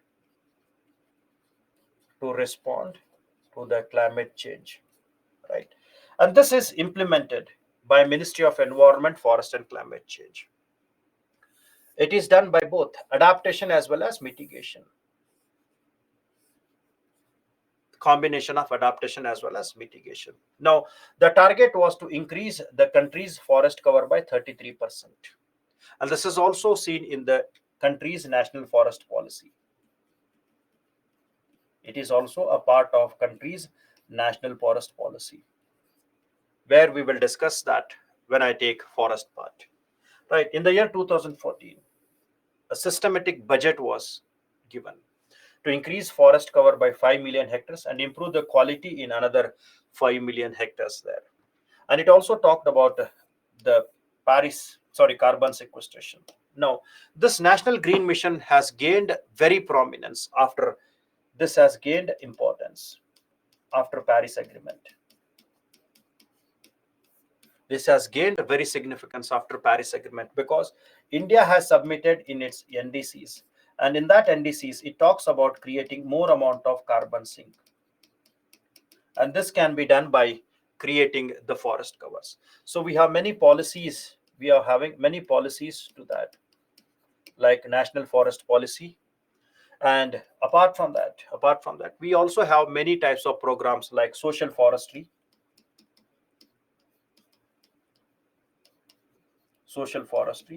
then urban forestry, example, many methods are there like Miyawaki type of methods. Example, Miyawaki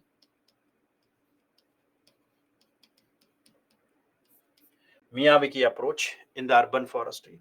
Then we are also working towards something called as the bond challenge. I'll take up this all when I take the forest perspectives. And also India's approach towards land degradation neutrality. Right. So we refer that as Delhi Declaration. Land degradation neutrality. So these are the policies which will be used in the context of National Mission for Green India. So please keep this in the mind. Now, when we see the questions like this, is it difficult to write any answers? No. If you are having the content in your mind, you can write very good answers. If you don't know the content, then you can't write anything. So this you should keep in the mind. National Mission for Green India has increased its impact after the Paris Agreement, where every country has highlighted afforestation as one of its policy. Right. Now, the data which was given by Government of India, that the progress which has been done by the Government of India in all the sectors. So it says that there are many states which have performed 100%. There are few states which are not yet started. Take an example of West Bengal. It has not yet started. Take an example of Jammu Kashmir. Not yet started. Himachal. It is not yet started. But if you take certain states which are done 100%, take Punjab. It has done 100%. So whatever its target is there, it has achieved. Take an example of Madhya Pradesh. It has achieved somewhere around 60 to 70%. Manipur, it has reached. So government has says that we are working very well. So around 60%. So it says that around 60% of the targets are achieved.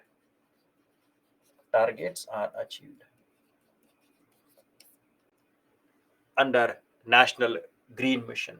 Yes, remembering them is essential. You have to remember that. These are not important. These datas are not to be remembered, but these states are important. And these are something which you have to remember. You have to remember them. Right, Megha, you have to remember. There is no other way. You have to remember these. If you don't remember the datas, no problem, but certain policies are very, very important.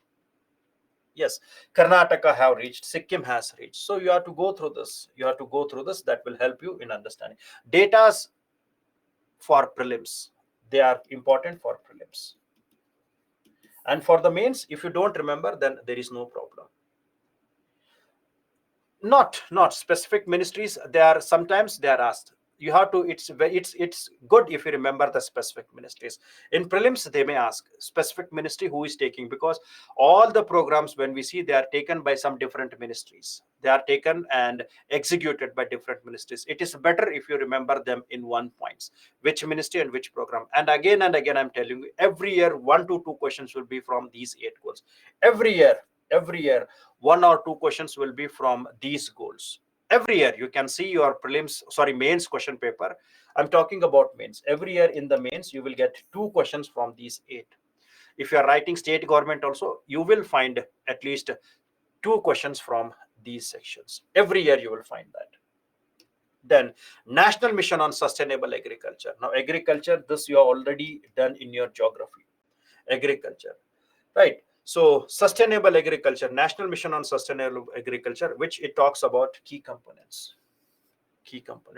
So what are the key components of national mission on sustainable agriculture? So it talks about 3 components. One is rain-fed area development, then on-farm water management, and soil health management.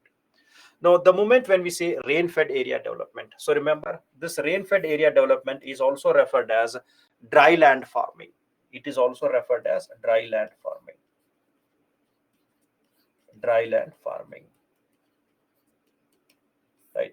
So, if you take India's total area, the net zone area of India is 140 million hectares. 140 million hectares, out of which 50% or 70 million hectares is rain fed. 70 million hectares is rain fed. And this area, rain fed area, so here it will always have the problem of water scarcity. It will always have a problem of soil erosion. It will always have a problem of land degradation.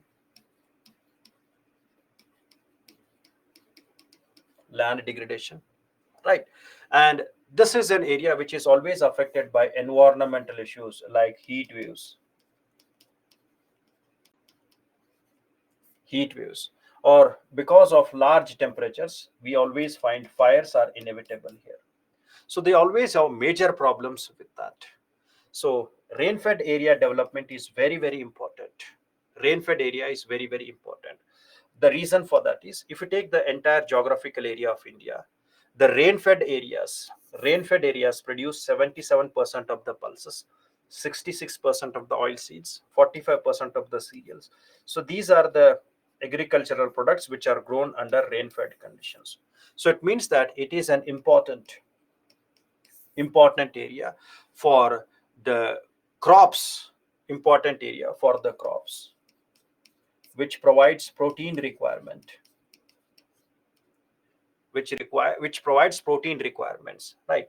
So if you take the pulses, so pulses are the major protein requirements, and these are the crops which are referred as economic crops, like oil seeds, like tobaccos, etc. So it provides economic aspect to the farmer.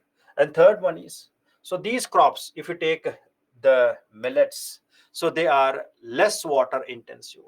So crops are less water intensive.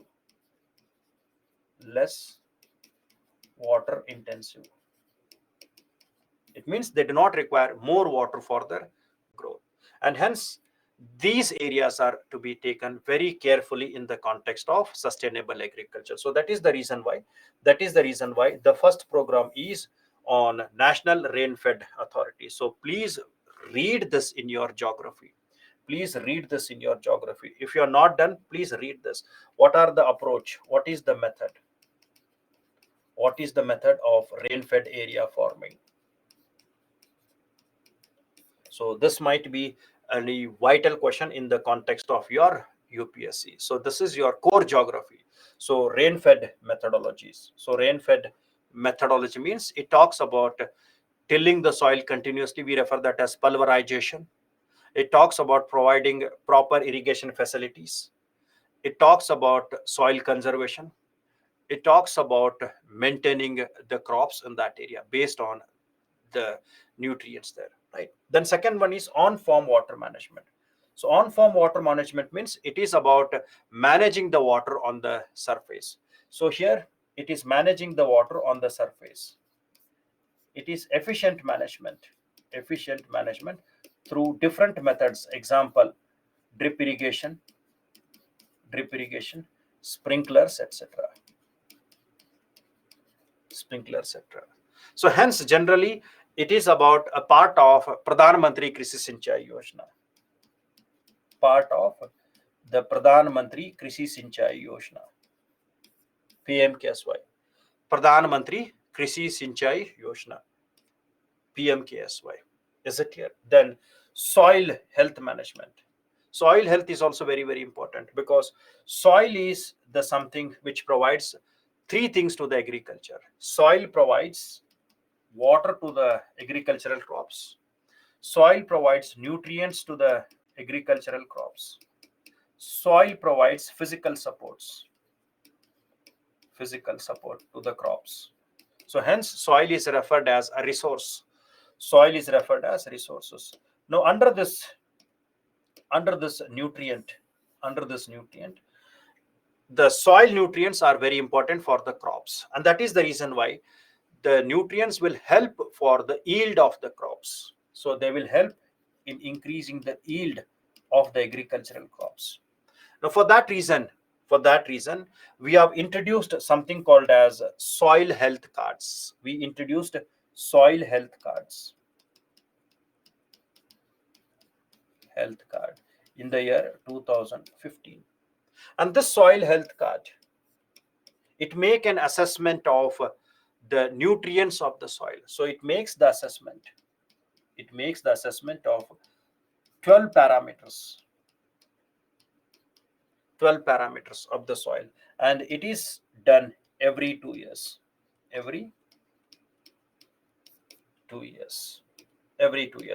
Now this has been improved by one more program. Soil health card program has been improved by one more program, and that is in your current affairs. We refer that as organic farming, which is in the cluster approach, called as Paramparagat Krishi Vikas Yojana. It has been included into Paramparagat Krishi Vikas Yojana.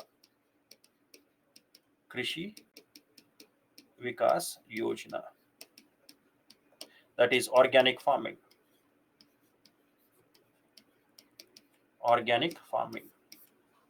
Is that clear? So they are very vital. So that's why I'm telling you, if you are good enough in the 8 missions, you will get around 20 to 30 marks every year in the context of your examination. So they can be in paper 1, they can be in paper 2, or they can be in the paper 3 or paper 4 as well. Is it clear? So remember these. Soil health management. So hence rain-fed area is also very important, and on-farm water management is also very, very important, right? So I have given the write-up of that. On-farm water management talks about better irrigation facilities like drip irrigation and all, right? And then soil health card, it is based on 12 parameters, and it is given once in 2 years. And the improved version of soil health card is Paramparagat Krishi Vikas Yojana, that is organic farming. With cluster approach. Is it clear? So focus. I'm giving you the data. So whenever when you're reading the current affairs, if you make 4 or 5 points of that, more than sufficient for you to write examination. 4 or 5 points, that is more than sufficient to write your examination. Is it clear? Then National Mission on Strategic Knowledge of Climate Change. Now this is your SNT. It is implemented by Department of Science and Technology. So it is creating awareness, collaboration, strategic knowledge, making use of traditional knowledge in medicine, Ayurvedic, creating awareness among the people. So all these are the part of the National Mission of Strategic. So it talks about adaptation strategies and technologies which are required in different geographical location, like drought areas, desert areas, etc.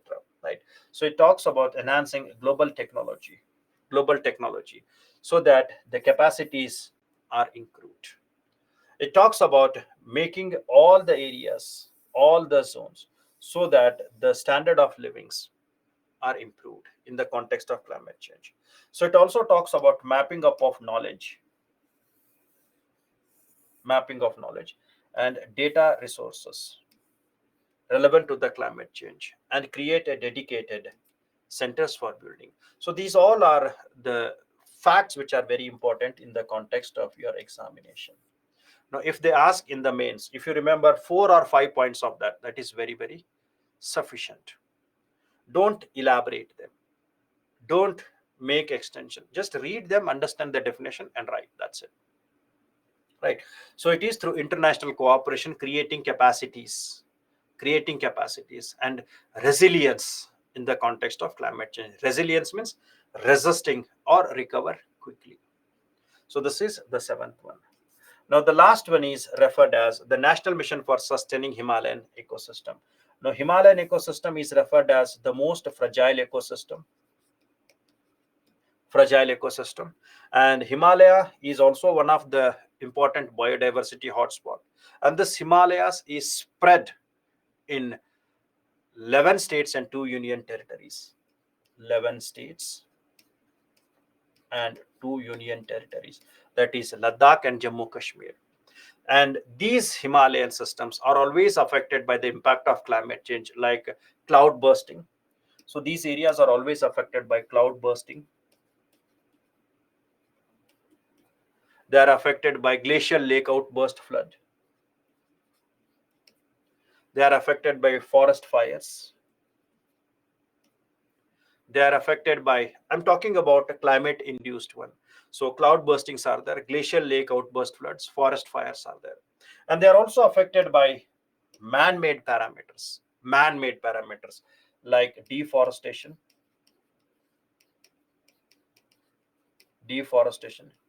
construction, and also overgrazing,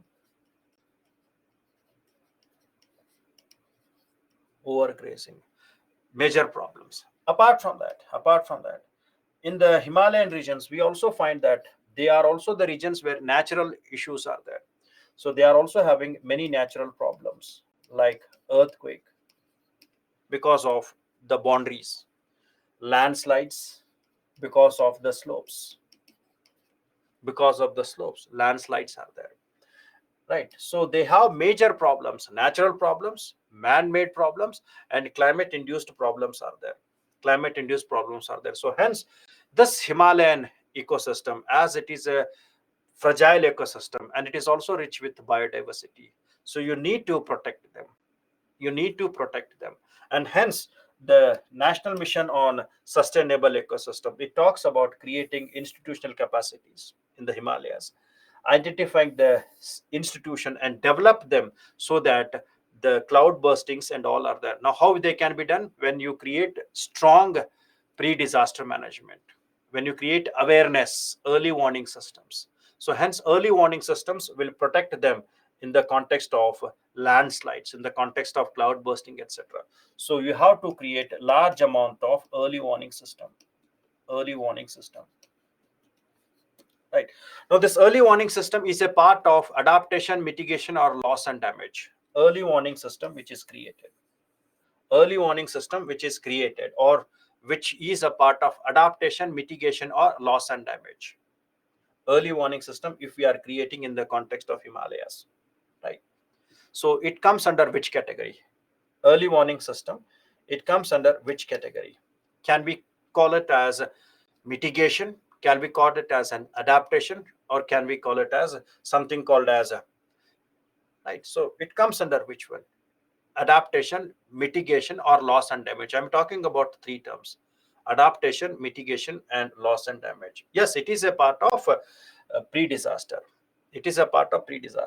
Now, under the three terms of climate change, I told you about adaptation, mitigation, and loss and damage. So this comes under adaptation or mitigation. So this is where your brain has to be used. So this is a part of adaptation. Mitigation means reducing greenhouse gas. So here they are not talking about greenhouse gas.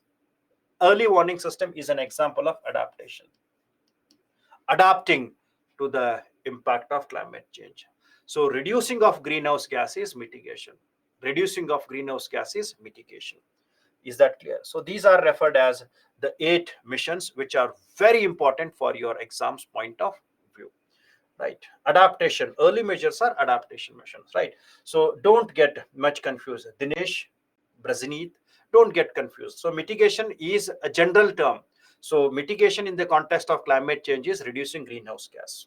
I hope it is clear, right? So when you're writing your answers, whether you are writing it in the context of climate change or whether you are writing that in the disaster management, if it is disaster management, that is correct. But when you're writing climate change, it has to be adaptation. Is that clear now? Okay. Now, before moving down to the polar amplification, we can have a, or we can take a break. So we'll start the class at 7:10. We'll start the class at 7:10.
Welcome back after the break. So hope I'm audible as well as visible to you all.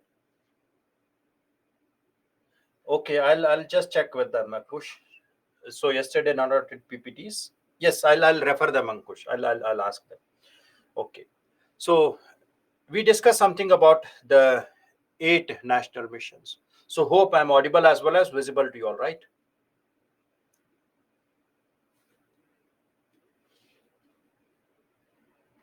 Okay. Now next we move on to understand something called as polar amplification.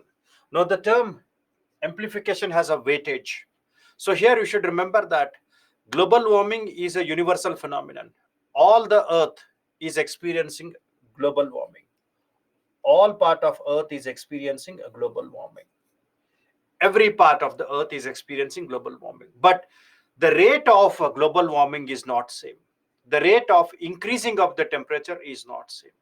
If you see the polar areas, if you see the polar areas, that is the Arctic region and the Antarctic region, Arctic and Antarctic region.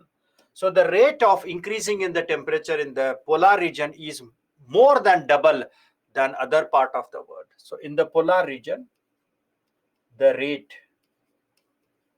of, I'm using the term rate of increasing temperature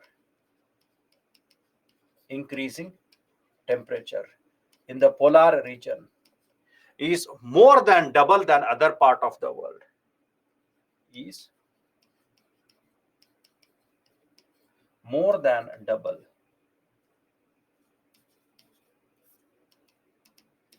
than other part of the world, other part of the world. We refer that as the polar amplification. So remember this. Amplification talks about global average temperature in perspective of rates. Rates. So here we find the rates of average temperature in the polar is more than double than that of the part of Earth.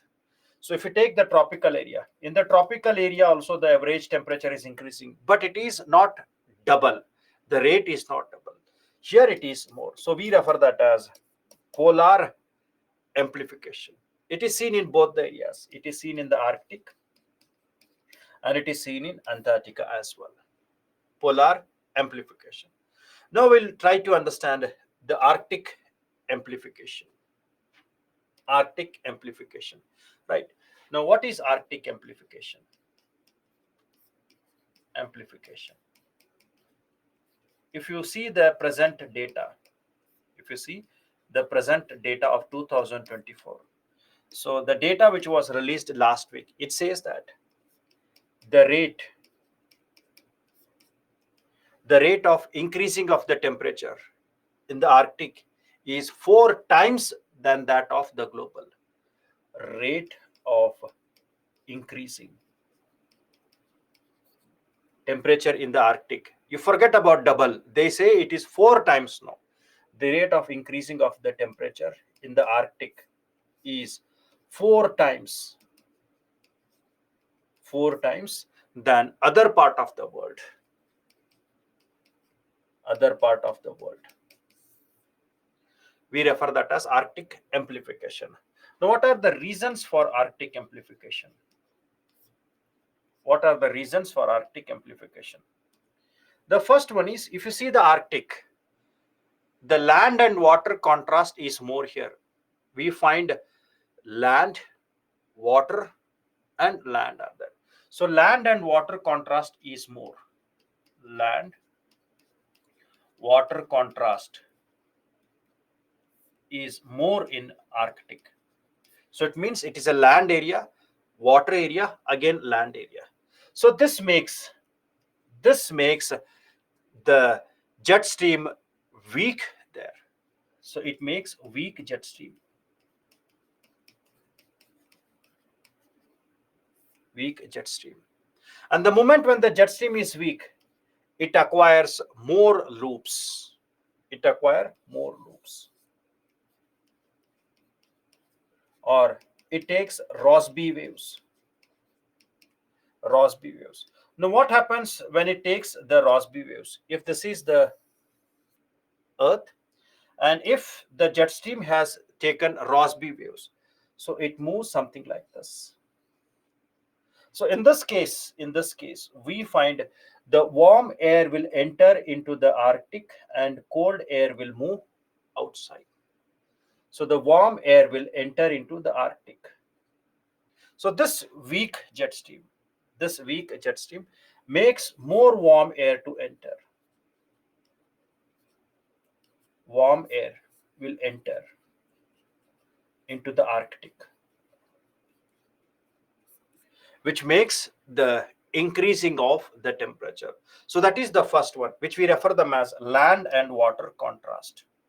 Then second one is, we talk about something called as the albedo. No, the melting of the ice in the Arctic. Melting of the ice. So whenever the ice melts, it will expose the dark patches of lands there. It will expose the dark patches. Example, land. Right. Now, if you take ice, it is completely white. And when we talk about the melting of ice or ice parameters, if it is completely white ice and if it is dark, where will you find the albedo is dominant? Albedo means reflectivity. You always remember, albedo means reflectivity. Albedo means reflectivity. So which one will be having high albedo? Ice or the dark patches will have high albedos? Ice will be having high albedos. So when we talk about melting of ice, it exposes the dark patches of the land. It exposes the dark patches of the land, which reduces albedo. Which reduces albedo. Right. Now, the moment when the albedo is reduced, what will happen to the light? What will happen to the temperature? It will make more absorption. So this will make more absorption. More absorption.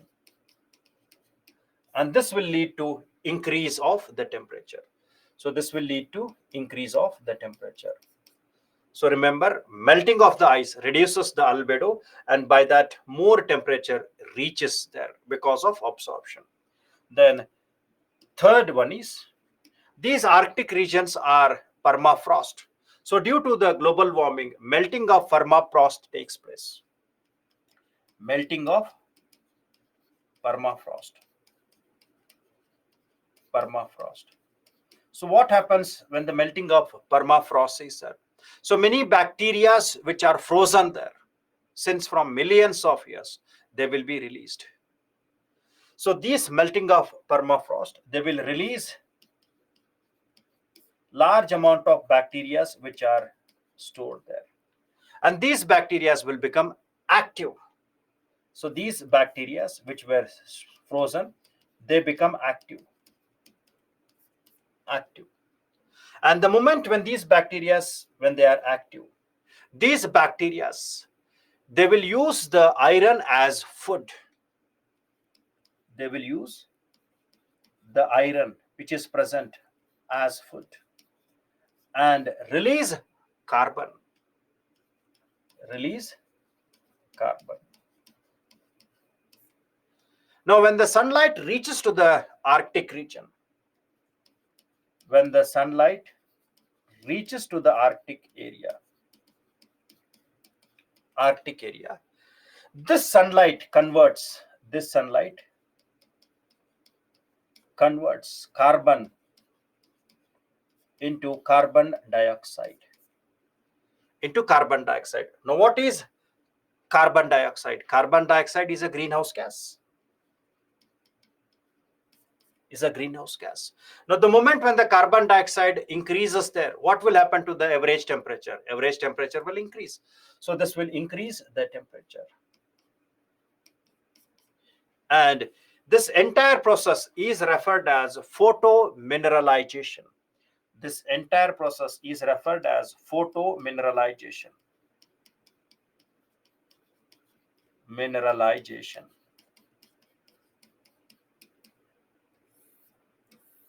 Entire process is referred as photomineralization. Permafrost means permanently frozen ice. Patches of ice shelves which are there, we refer them as permafrost.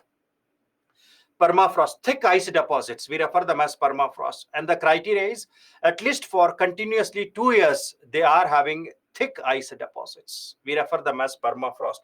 Permanently frozen, permanently frozen, thick ice deposits, we refer them as permafrost. Is it clear? So this is what you should, land and water contrast, land, water, land. So when you talk about land and water, at the same time, the temperature in the land and temperature on the water will not be same. Land warms also very faster and cools also very faster. So this makes change in the pressure gradient, and that pressure gradient makes the jet stream weaker. And this jet stream, when it becomes weak, then it will acquire the loops, which we refer them as the Rossby waves. And these Rossby waves, when they move, they take the warm air towards the Arctic, and cold air will reach towards the mid latitude.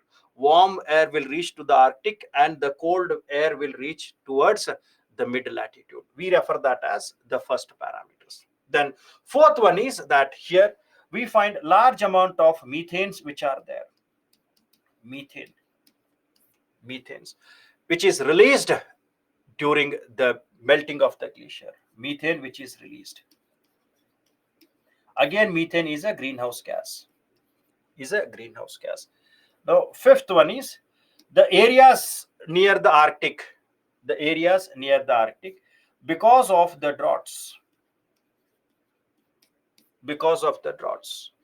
We find the green patches there, which are exposed there. They come under the impact of fire. They catch fires. Now, when the fires are there, when the vegetation is burned, so this will emit the carbon dioxide. So these all are the reasons which are responsible for making the Arctic 4 times warmer than the other part of the earth. We refer that as Arctic amplification. You can expect something from this. Arctic is warming 4 times than that of the other part of the world. So these are the combined reasons for that. Is that clear?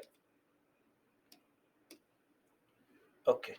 Now, next is impact of Arctic amplification. The moment when the Arctic amplification is there, you should remember that here it is Arctic is warming at present, keeping 2024 4 times. The data says it is 4 times. 4 times, right? So it is increasing more in the context of that. Now, the third point, when we say melting of the permafrost, understand this.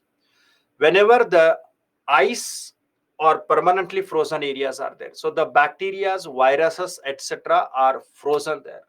And during that low temperatures, their activity is stopped. When they are released, when the melting takes place, the temperature becomes normal, and these bacteria becomes active. And the moment when the bacteria which were frozen after the melting of the ice,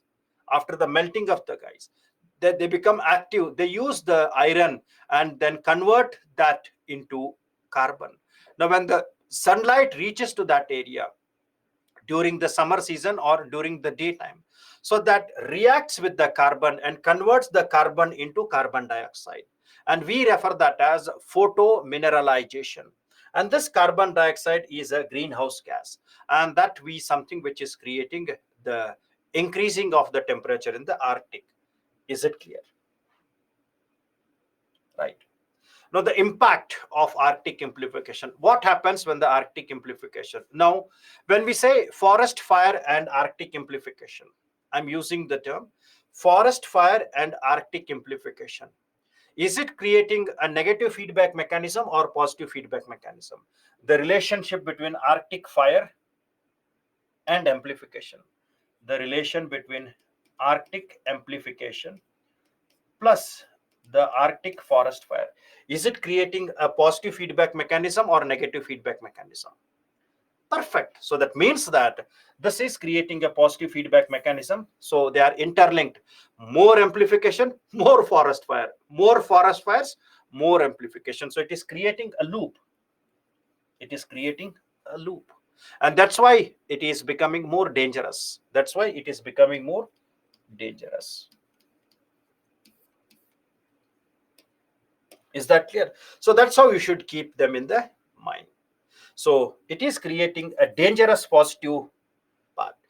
Dangerous positive. Amplification means, see, simple. Amplification means when you are making any speech, you have to increase your speech. You have to increase your voice 5 times, 10 times.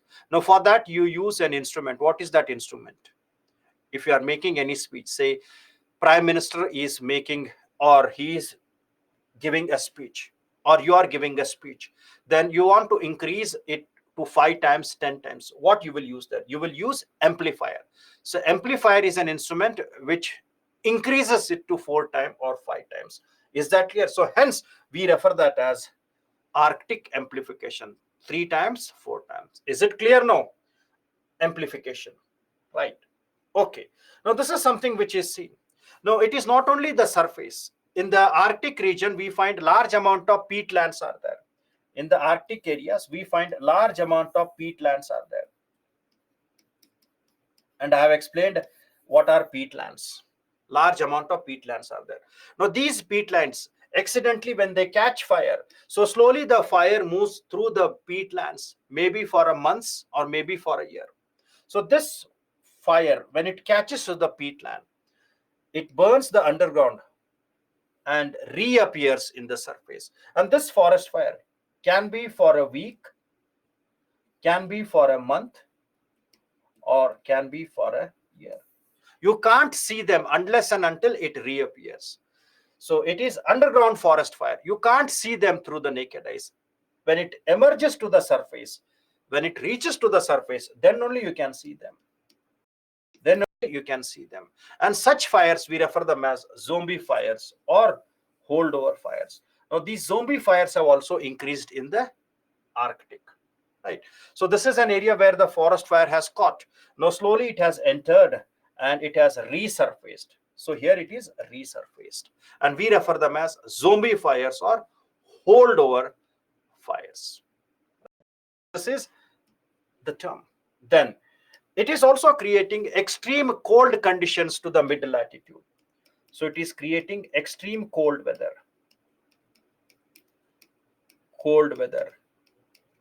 to the mid latitude countries. Mid latitude means 40 to 60 degree latitudes. Why? Because warm air is entering and the cold air is being pushed here. So cold air is being pushing here. So it means that it is making the polar vortex to spread to the mid latitude, in other language. So it is making the polar vortex to spread south. And hence it is creating extreme winter conditions to US and UK. It is creating extreme winter condition. And there they use the different terms to that. They refer them by different terminologies, like beast from east. Beast from east. Beast means extreme cold condition from the eastern side. And they can also trigger something called as steep pressure gradient in the cyclone. Which type of cyclones you will find in the 40 to 60 degree latitudes? We refer them as temperate cyclones. Temperate cyclones. Now these cold winds, when they reach to the temperate cyclones, then the temperate cyclones become dangerous, and we refer them as which type of phenomenons? Which type of phenomenons? When the extreme cold conditions, extreme cold winds, they collide with the warm airs, and they will make these temperate cyclones more dangerous. Which type of event we refer them as? When the temperate cyclones become more dangerous. I I used a term when I explained about the cyclones. If you don't revise, then you won't remember anything. I referred something called as bombogenesis or bomb cyclone. Bombogenesis or bomb cyclone. So this is how you have to link the impact of Arctic amplification in that. Bombogenesis or bomb cyclone. Is that clear? So once you remember the flow, it is easy for you to write the answers. Next, efforts to reduce the climate change. So what are the efforts to reduce them? The first one is strict enforcement of laws and regulations. So we have many laws and regulations are there. Like when we talk about Pollution Act of 1986, we have Wildlife Act of 1976, etc. Right? Then regulations means restrictions are there. So by that you can reduce them. Then honoring the conventions and protocols. It is international conventions. So which conventions you are talking? Conventions like United Nations Framework Convention on Climate Change, protocols like Kyoto Protocol, Paris Agreement, or Convention on Biological Diversities, etc. So if you honor them, if you make the proper implementation of convention and protocols, then you can reduce the climate change. Honoring the conventions and protocols. Then awareness among the people. Because if you create the awareness among the people, then they will become a part of climate change. They will become a part of program or a scheme to combat climate change.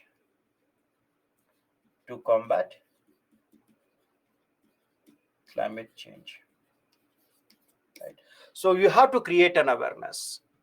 You have to make them feel that, yes, these are the major problems what we are facing. These are the major things what we are facing. So once you create an awareness, then they will become active participator. They will become active participator in the context of climate change issues. Right. So when I talked about protocol and conventions, I told you very easily. So conventions are the set of international issues which are discussed. Any important international issues which are discussed, we refer them as conventions, where in the international negotiations, discussions, important topics like global warming topic, climate change topic, labor topic, drought topic. So these important topics which are discussed, and where the countries more than 3, more than 4, more than 50, so it means more than 2 countries, where they discuss and negotiate the important topic which has the terms of references. So these terms of references which talks about the particular topic like climate change, poverty, child marriage, etc. So the terms of references which are discussed and negotiated in the international meeting, we refer them as conventions. And the countries which have signed them, we refer them as signatories. To the convention. And we refer them as the governing bodies to the convention. Now, once the convention is created, then if you want to bring some change in that, you can't make the entire dissociation of the convention. You will amend that. So one of the way where the changes are introduced in the original convention is through protocol. So protocol is something which talks about making some change in the context of the conventions. Is it clear now?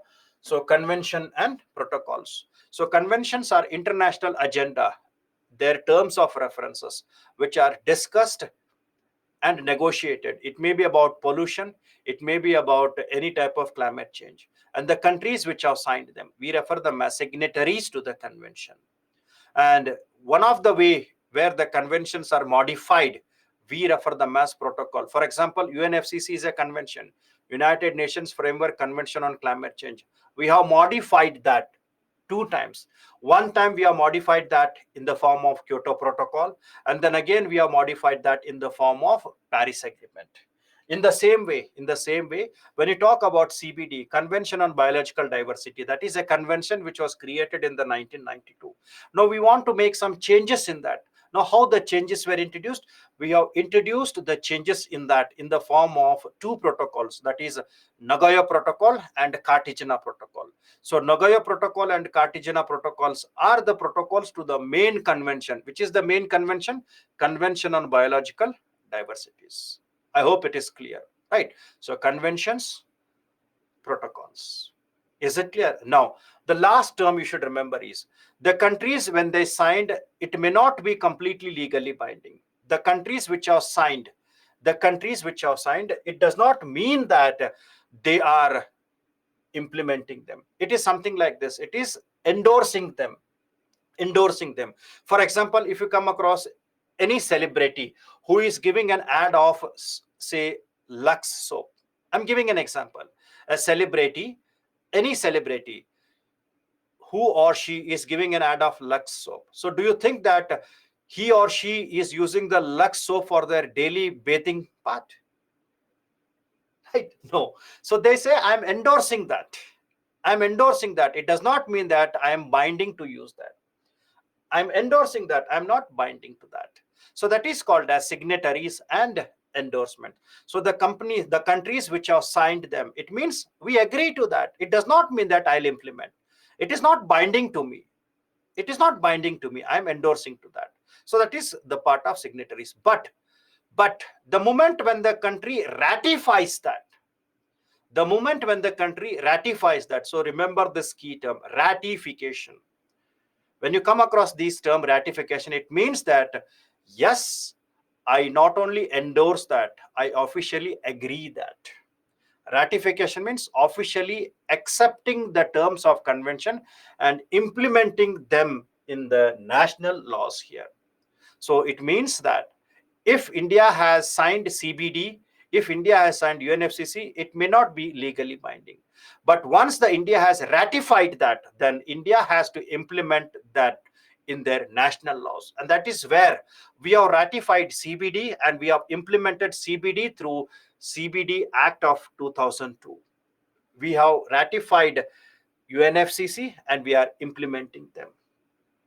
Is it clear? So hence, we have ratified CITES and we are implementing the CITES in the form of Wildlife Act of 1972.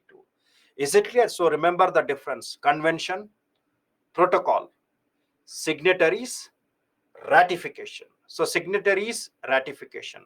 So when you talk about ratification, it is the highest level. Ratify means I agree and I'll expect them and I will use them in the national laws. So ratification means official acceptance. Please remember this. Ratification means official acceptance. It is officially accepting. And you will implement them in the form of your national laws. Is it clear? Okay.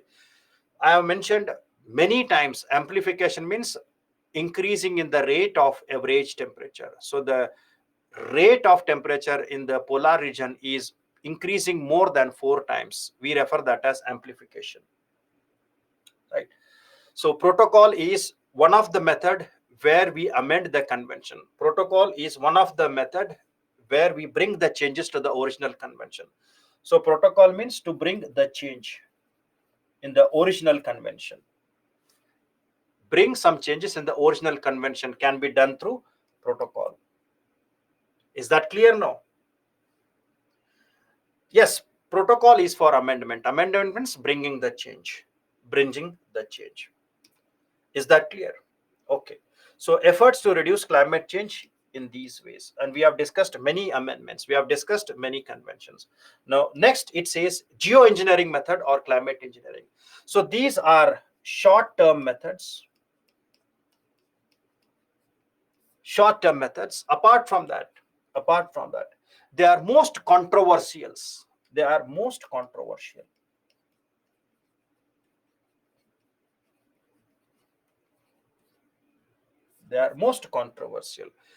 right? So what is a geoengineering method or climate engineering method? So it is large scale intervention in Earth's climate system. Large scale intervention in the Earth's climate system. In the Earth's climate system. Large scale intervention in the Earth's climate system to combat climate change. To combat climate change. We refer that as geoengineering method. Large scale intervention. Intervention means altering. Intervention means altering. Alteration. Alteration in the Earth's climate system. So it talks about both types of that. Alteration in insolation as well as terrestrial radiation. What are insolation? Incoming solar radiation. Terrestrial radiation means the radiations which are emitted by the Earth's surface. So it is alteration in both. Alteration which is done in the insolation and alteration which is done in the terrestrial radiations also. Insolation is short waves and terrestrial radiation is in long waves. Now the examples of this are methods which are introduced here. Methods which are very familiar are, the first one is called as stratosphere aerosol injection. Stratosphere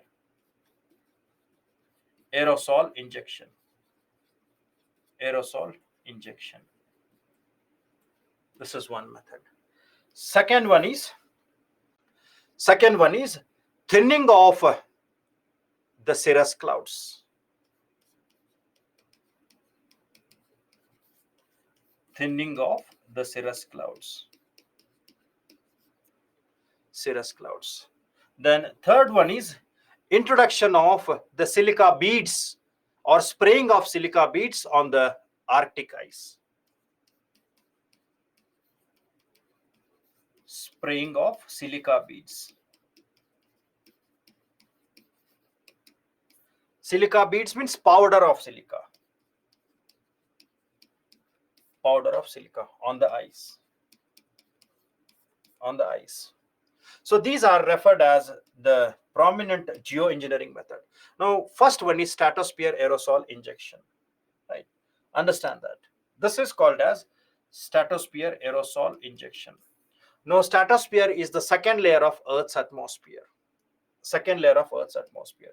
Now, when we talk about aerosols, in the context of your geography, you have understood something called as aerosols.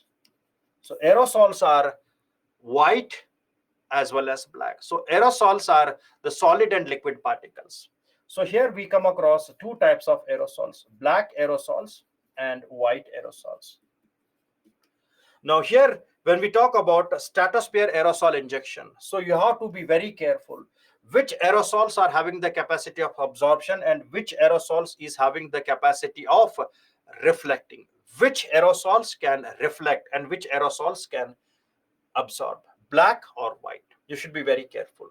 Stratosphere aerosol injection, the moment when you're writing, white will reflect and black will absorb.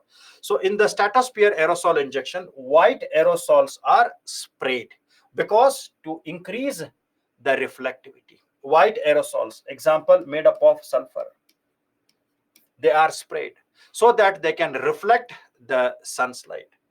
White aerosols are spread so that they can reflect the sun's light or reflect the insolation. Now, this is what the stratosphere aerosol injection, that is injecting white aerosols by using the balloons, here, right? So you use the balloons and spray these.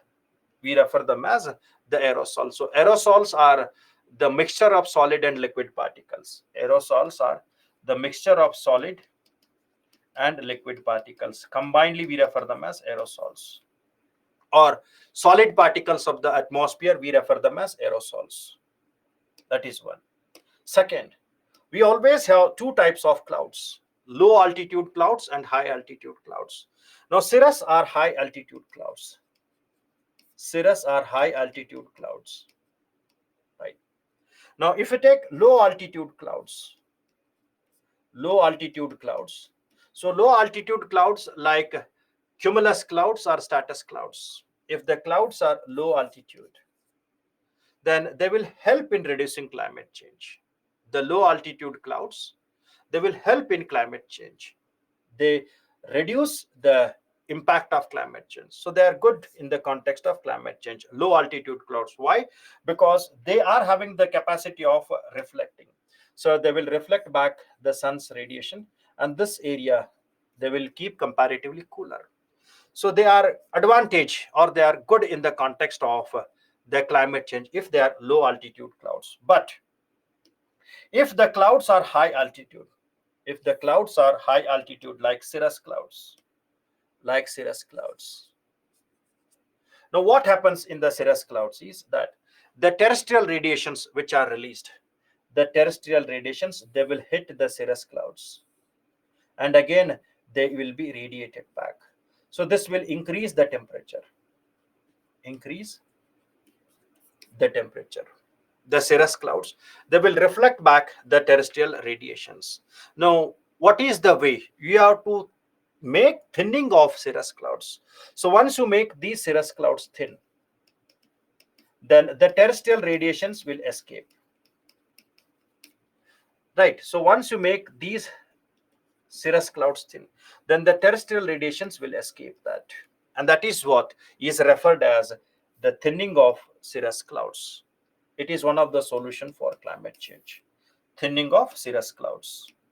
You should be very careful. It is high altitude clouds, not the low altitude clouds. So cirrus are high altitude clouds, right? Then these are called as silica beads, powder of silica. Now these silica beads, when they are sprayed on the Arctic, white colored, so they will increase the albedo. So this white silica will increase the albedo. So this is something which you have to remember. Is that clear? So white silica will always increase the albedo part. It will increase the reflectivity. It will increase the reflectivity. Right. So which one you want me to explain, about clouds or the geoengineering method? Because it is very laborious time. If I keep on explaining all again and again, it becomes very difficult for me to complete your portion. So you should be focusing on understanding that, right? So here cirrus clouds are high altitude clouds. So if they are high altitude clouds, then the terrestrial radiation will hit them and they will be reflected back. And these terrestrial radiations are long waves. So when they are reflected back to the Earth's surface, they are reflected back to the Earth's surface. So it means they will make more warming. They will make more warming. So if you make the terrestrial radiation to escape, then it will have a cooling part. Now how you will make them to escape? You can make them to escape only when you make the cirrus cloud thin.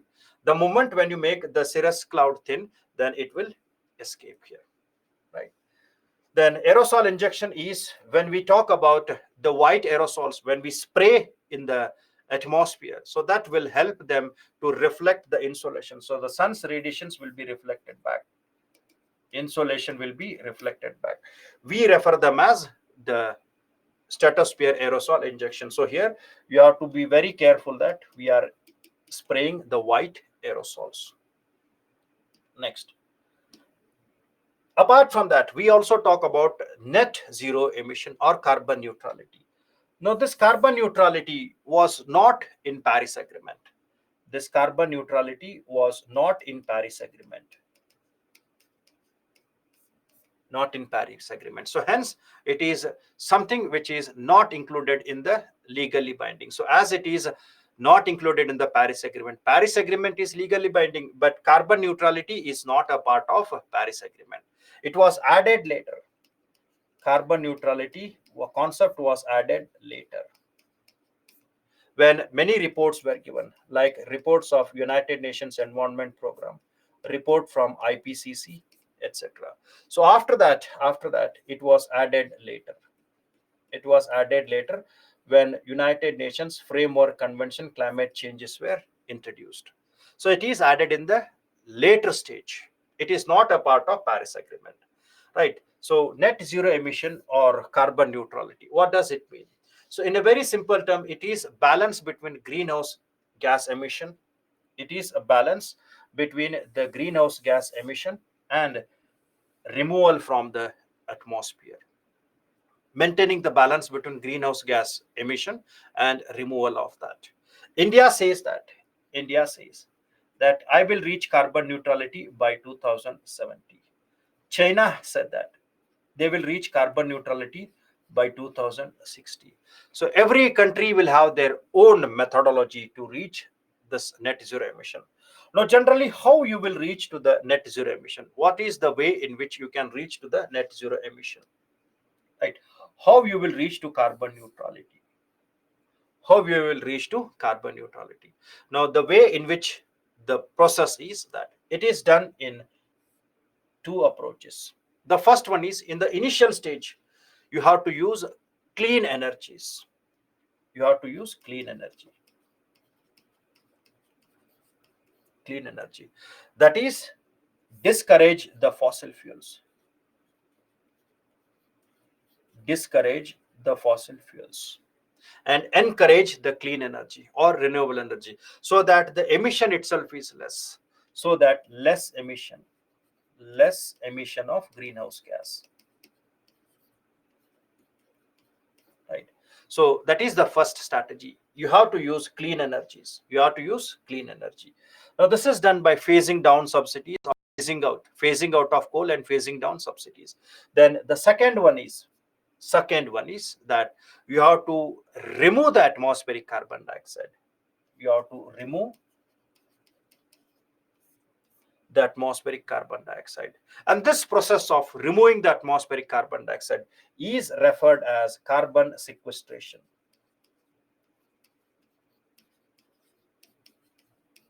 Carbon sequestration. Removing of that. And to remove that, there are two methodologies.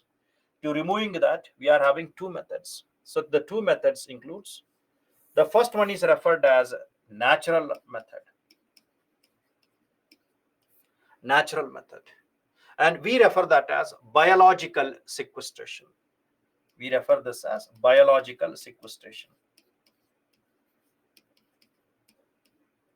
Biological sequestration.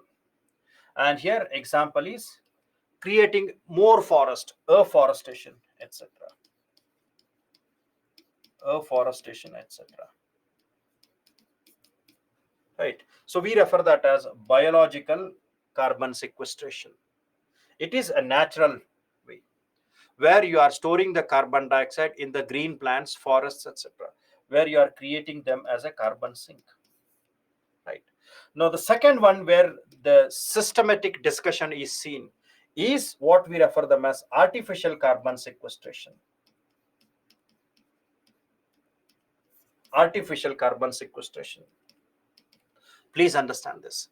In the context of artificial carbon sequestration, you need a technology. For this, you need a technology. Without technology, you can't remove the atmospheric carbon dioxide. And by using a technology, you absorb the atmospheric carbon dioxide. You take the atmospheric carbon dioxide and then you will store them at deep ocean part. You remove them and store them in the deep earth, where the abandoned coal mines are there,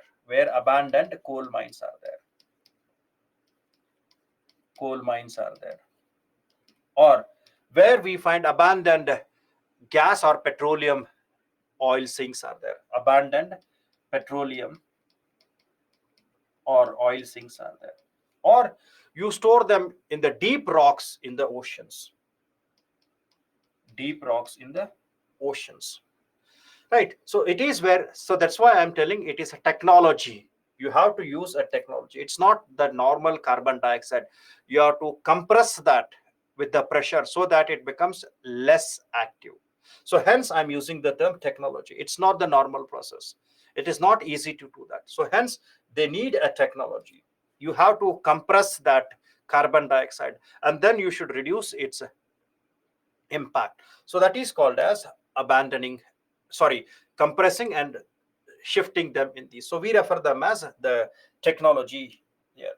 Now here when we talk about these technologies, so generally we have many type of technologies which are used there, which absorbs the carbon dioxide and then they store in the deep water. So generally many are there, like carbon capture and storage.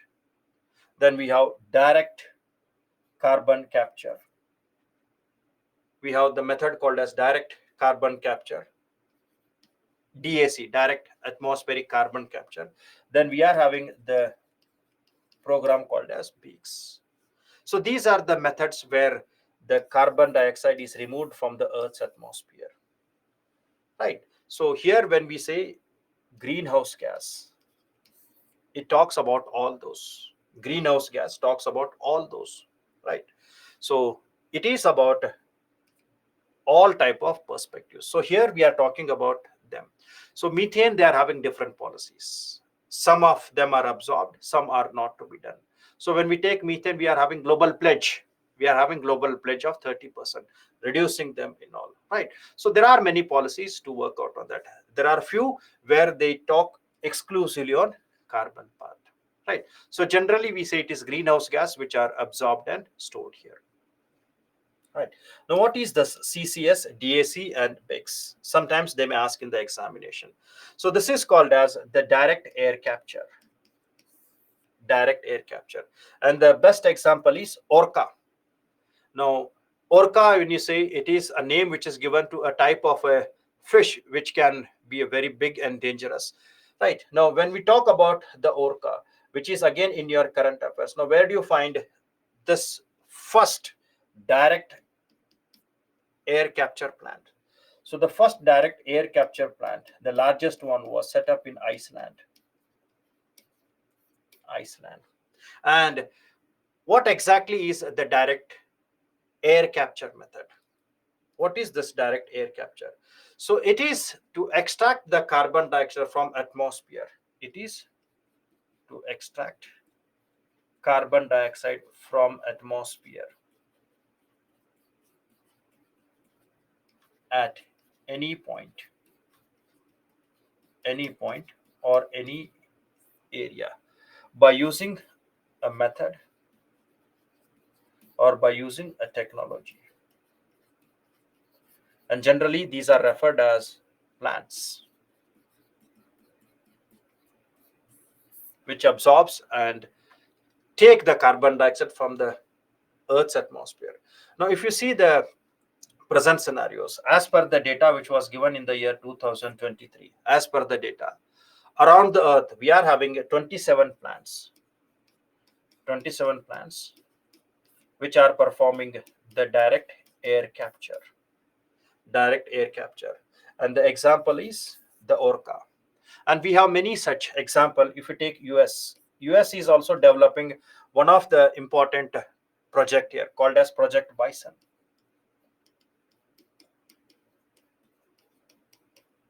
Project Bison of USA, right? So hence we find that this is also very significant. Now when we talk about the climate change, in the context of climate change, Joe Biden's regime has worked or is working more on climate change. But when we talk about Donald Trump, so during the Donald Trump, many climate initiatives have been left out. No, they have been restarted by the Joe Biden engine. Right. So whenever when you come across current affairs, you should be knowing that. So when the current climatic adaptability and mitigation aspects are there, we find that Joe Biden is actively involved in the climate change. Now, when we talk about the Trump's perspective and all, so during his part, he did not made more contribution to the climate change, right? So in fact, they were the one who moved out of Paris Agreement and again they rejoined. So they left the Paris Agreement during Trump's administration and they again rejoined during the Biden agreement, right? So I'm not talking about who is a capitalist all, but yes, that may be Trump say that this aspect of the climate change is a natural phenomenon. The thoughts are different. Their thoughts are different. Is that clear? So here you don't go with that Republicans beliefs or not. So that statements will not help. That statements are good in the debates, but not in the examination. Never mention them. Never mention them. So when you are saying Trump was backed by capitalists, you don't say Trump was backed by capitalists. You say that Trump believed that the present global warming or climate change is a natural phenomenon.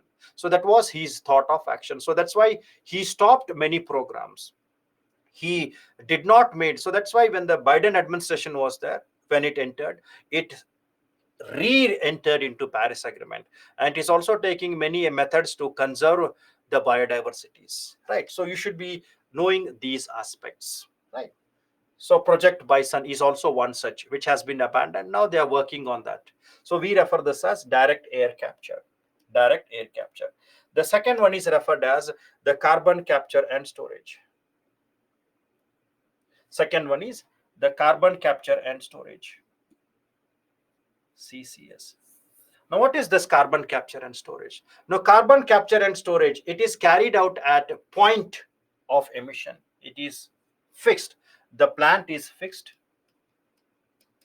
Plant means such types of instruments. So they are fixed at the point of emission. They are fixed at point of emission. Example, like point of emission means steel plants, iron plants, etc., fertilizer plants, etc. So they are fixed at the points. Example, steel plants or fertilizer plants, etc. So they are not left at any part. They are kept near the single point. Now, once they absorb the carbon dioxide, in both the cases, once they absorb the carbon dioxide, so this carbon dioxide, they take it, and then this carbon dioxide is stored in the deep earth by making some methodology in that, in high pressure or somewhere. So they store them in the deep earth, maybe in the rocks, or maybe in abandoned coal mines, or etc. Right. So it can be DAC or it can be CCS, but again it is stored at the deep portion of the earth. So we refer that as geological sequestration. We refer that as geological sequestration. So these are referred as geological sequestration.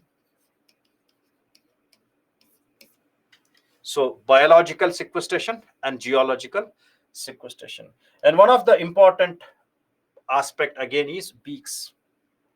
Bioenergy with carbon capture and storage. So generally they grow large amount of plants. So plants require more amount of carbon dioxide. They use the carbon dioxide, and by using the carbon dioxide, fast growing trees are there. Fast growing trees are produced, and they cut the trees, which we refer them as biomass. They cut these trees which have absorbed carbon dioxide. So fast growing trees are there which sequesters carbon dioxide, absorb carbon dioxide, and then these trees, they are cut and they are used to develop the energy. They are used to develop the energy or biomass conversion.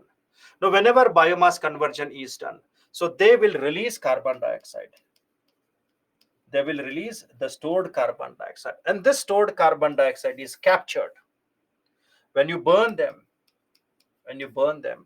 Or when you make biomass conversion, so they will release the carbon dioxide, and this carbon dioxide is captured, and then it is transported and stored in the process where depleted reservoirs or aquifers are there.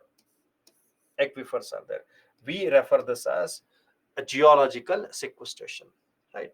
So this is a very dominant method which is being seen in many parts of the world.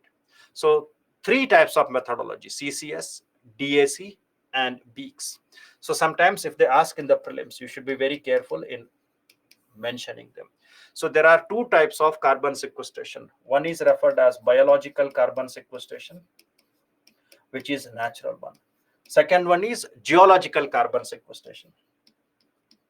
Geological carbon sequestration, and this is artificial. And hence for this geological this geological or artificial, we need technology. We need technology. So that's why countries have taken time, that I will reach carbon neutrality by 2050, I will reach by 2070, right? So they have taken the time because we don't have proper technology to meet that. Is that clear? Okay. Now next, it talks about something called as nature based solution. So what are nature based solution? Now understand here, very significant one. Nature based solution. So when we talk about that, right? So if there is a large amount of area where we have floods are there, where we are having cyclones are there, right? And this is coastal country, coastal areas.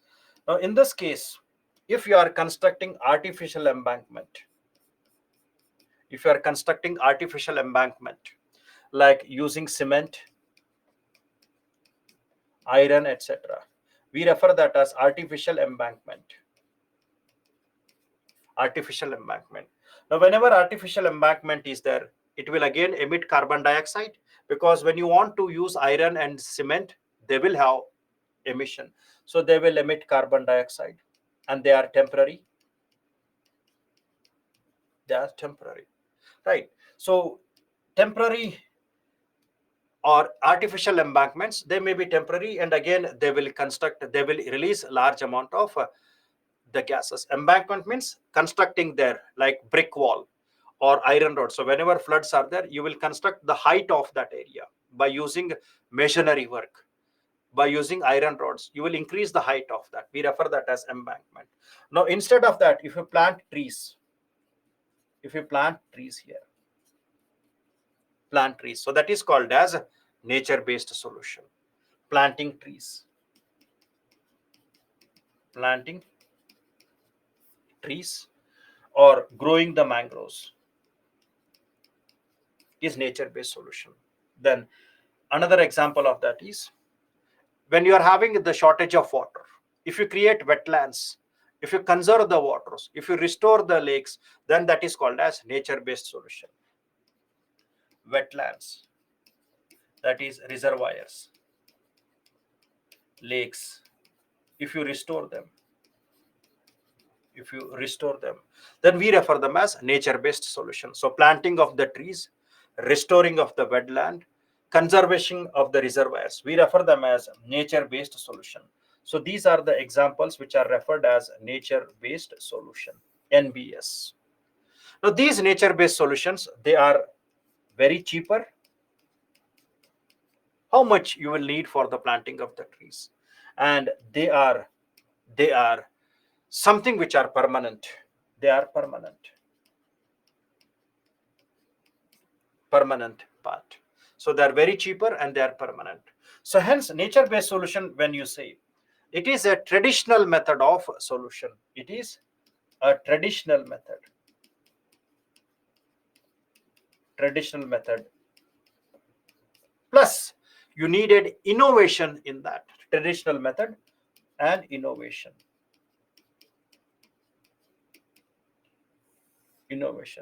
which provides cheaper and permanent solutions in the impact of climate change. We refer that as nature based solutions, which always provide permanent part, right? So when you are talking about times,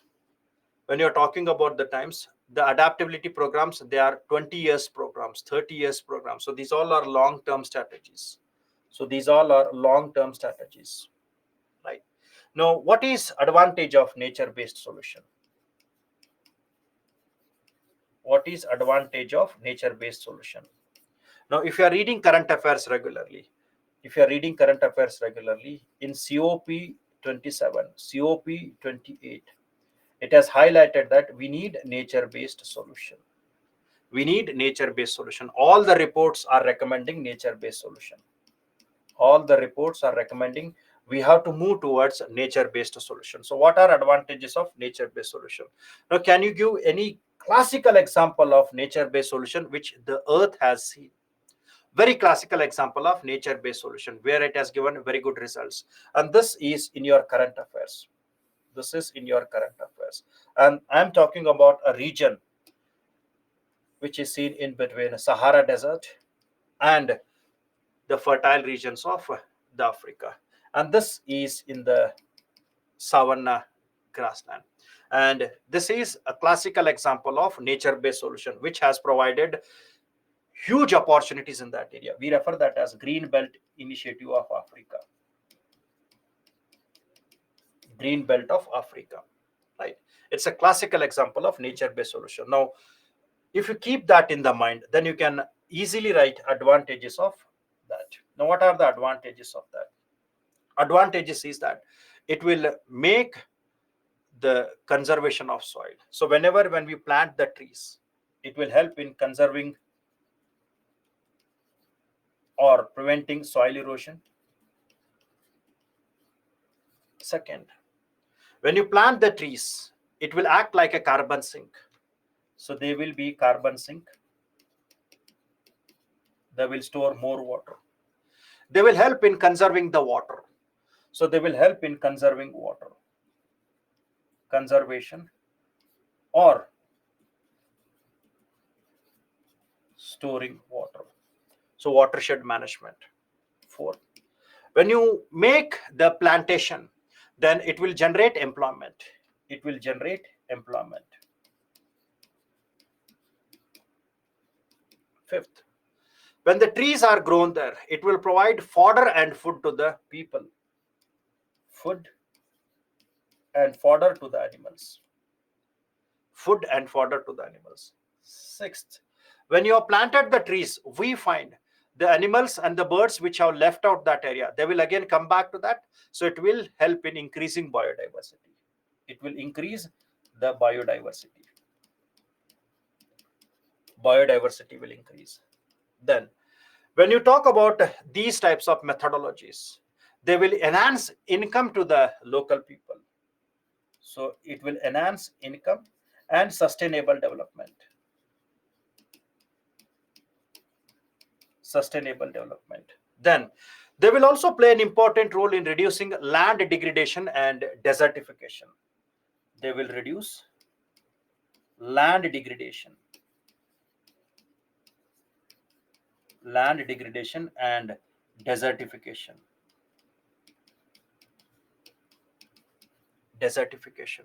Right? So they will control the desertification.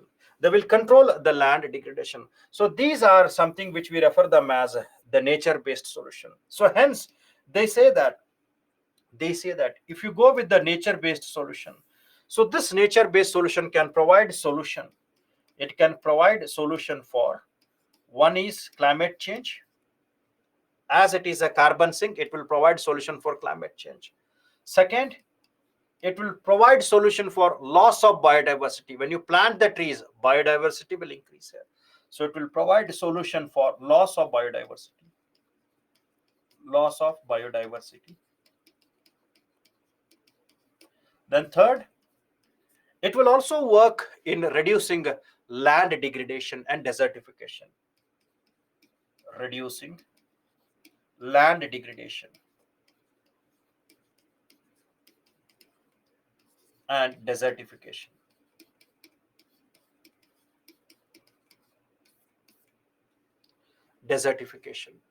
Right? So this is something which is very important in the context of the nature-based solution. So hence, all the COPs from 2020, they are highlighting we have to go towards a nature-based solution because they are cheaper, innovative, permanent, and in one they provide solution for many such Earth's issues. So hence, you can expect question on the nature-based solution. But the major problem is the funds which are released in the nature-based solutions are very, very less. So here the private funding is very less in the nature-based solution. The private funding is very less. Only the public fund is very high. Public means government fund. Public, that is, 85% of the funds are from public, and only 14% or less than 14% are from private. Less than 14, sometimes 13%, 10%, average we find them from private. So very small amount of contribution is done from the private section. So majority are there from the government, like they are using them through different forest schemes, forest schemes, etc. Is it clear? So please remember this. So nature based solution talks about it is actions to protect the sustainability of that, with making all the disaster risk and also making the biodiversity in that area. So if you remember all the 7 or 8 points, you can write very good answers in the context of nature based solution. Nature based solution in the context of climate change.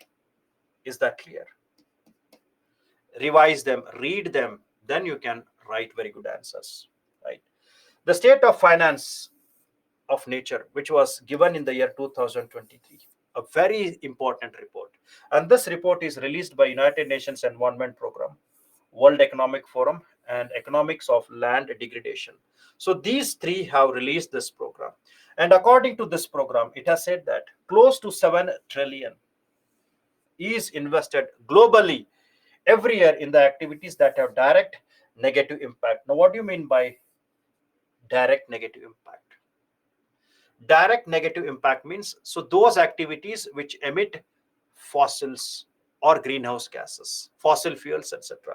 So every year, very important statement, 7 trillion is invested globally in direct negative impact. Direct negative impact means like fossil fuels which emits greenhouse gas, or the projects which makes land degradation. Here they are in the form of subsidies, or in the form of innovation. So every year we find there will be a 7 trillion investments every year. We will find them in the context of the global direct negative impact on the nature, both from public as well as private sectors. Every year we find. So 7 trillion is there either in the form of subsidy or in the form of the monetary benefits, which makes the issues like greenhouse gas emission or land degradation. Is it clear? So these funds are given by many industries, these funds are given by many institutions, government also. So in the context of governments also, we find that they are giving certain subsidies, and these subsidies are something which encourage them to usage, right? And in the year 2022, when the investments in the nature based solutions were done, they found that approximately 200 billion is done. So there is a huge gap between where we are restoring and where we are destroying. So it means that 100 rupees we are spending on destruction, 100 rupees we are spending on destruction, and hardly 20 rupees we are spending on construction. Hardly 20 rupees we are spending. So these are in the form of shell gas, petroleum, where they fund them to identify. So when you're talking about shell gas, they will invest money to find them. They will invest money to research them. They will invest money to find new areas where they can extract them. So we are investing huge money to identify the places of methane beds, places of certain. So we refer them as large amount of fundings are invested in a negative part, and only $200 billion.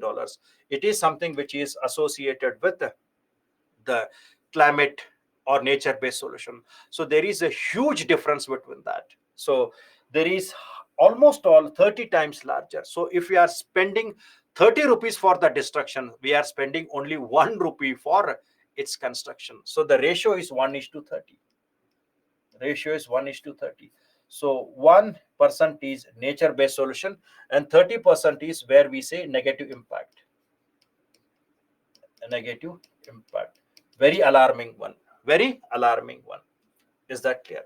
Then it also says that there are five industries where the most amount of negative financial flows. They are construction, followed by electric utilities, real estate, oil and gas, food and tobacco. So please remember this in your prelims. Facts.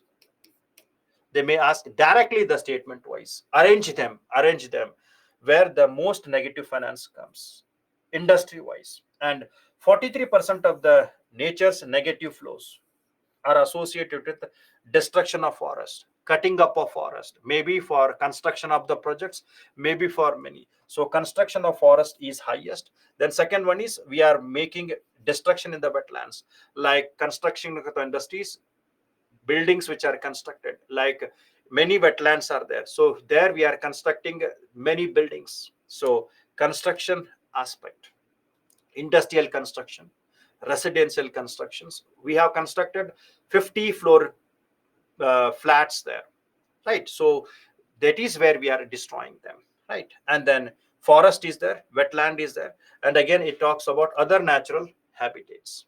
So please remember these important points. So they may ask a question, into these. So in the nature based solution, it is very very limited amount of fund. 1% is there and 30% is in the negative finance. 30% is negative finance. And apart from that, private investment in the negative based or nature based solution is hardly 14 to 15% private, whereas public investment is very high. So government is investing. So hence it says that we should increase the private investment in nature based solution. So we should increase private investments in nature based solution. Is that clear? Okay. So the 5 industries channelizing most negative financial inflows are construction, electric utilities, real estates, oil, gas, food and tobaccos. This is what we discussed. Government spending on the environmentally harm subsidies in the 4 sectors: agriculture, fuels, and all. So these are referred as negative subsidies and all, right? Then it says that to meet the Rio Convention targets. So what are Rio Conventions? Earth or Rio Conventions. So what are the 3 conventions? What are the 3 Rio Conventions? Fast. What are the 3 Rio conventions, which we have already discussed? Earth Summit. So when I discussing Earth Summit, I told that 3 conventions were there. So what are the 3 Rio conventions? The first convention is referred as United Nations Framework Convention on Climate Change. The second convention is Convention on Biological Diversity. And the third one is United Nations Convention for Combating Desertification. So please remember these 3. So the report says that to meet the Rio Conventions on limiting the climate change to 1.5%, global biodiversity framework, and also to make the land degradation neutrality. So here we find the nature-based solution should have tremendous increase in its contribution. So such types of current affairs are asked in your examination. So if such questions are asked in the examination, you should not scratch your head, right? So you should read in the initial state. So here dominant is the ecology and environment. So most of the questions you will get from ecology and environment. Around more than 10 to 15 questions you will get, sometimes even more than that. Now if you are pakka with your datas, if you are good with the concepts, then you can mark it very correctly, or else it becomes very difficult to answer them, for you to answer them. So please remember these things. Is it clear now? I have explained the facts, I've explained the concepts, and I have linked all them with your current affairs. So at least revise your current affairs and update them with the further parts, right? So that completes your important session called as global warming and climate change. And tomorrow I'll take pollution. That is Thursday. And maybe in the second half or in the remaining part, I'll take forests. Friday, the continuation of forest will be there. Along with the forest, I'll just see whether I can take up 1 or 2 small topics there. After that, Saturday, I'll take one more session. I'll take extra session, and I will not leave any topic. Right? So we will do on that part, right? Now, here, when we talk about the previous year questions, see, when we talk about that, yes, I told you that I'll be having something called as poll, but again, a poll is something where you can answer them. Poll is something where you can answer them. My idea is to understand them. I told him, but something it has been missed. So I'll tell them to put them in the next session. Here, try to understand. Here, try to understand what type of questions are there, what type of questions which are being done here, right? So here, the first one is the momentum of change. The momentum of change, climate neutral, no, is an initiative launched by which? Now here, the momentum of change, it is an award. It is an award which is given to a particular person who has contributed to the climate change issues, to a particular person who has contributed to the climate change issues,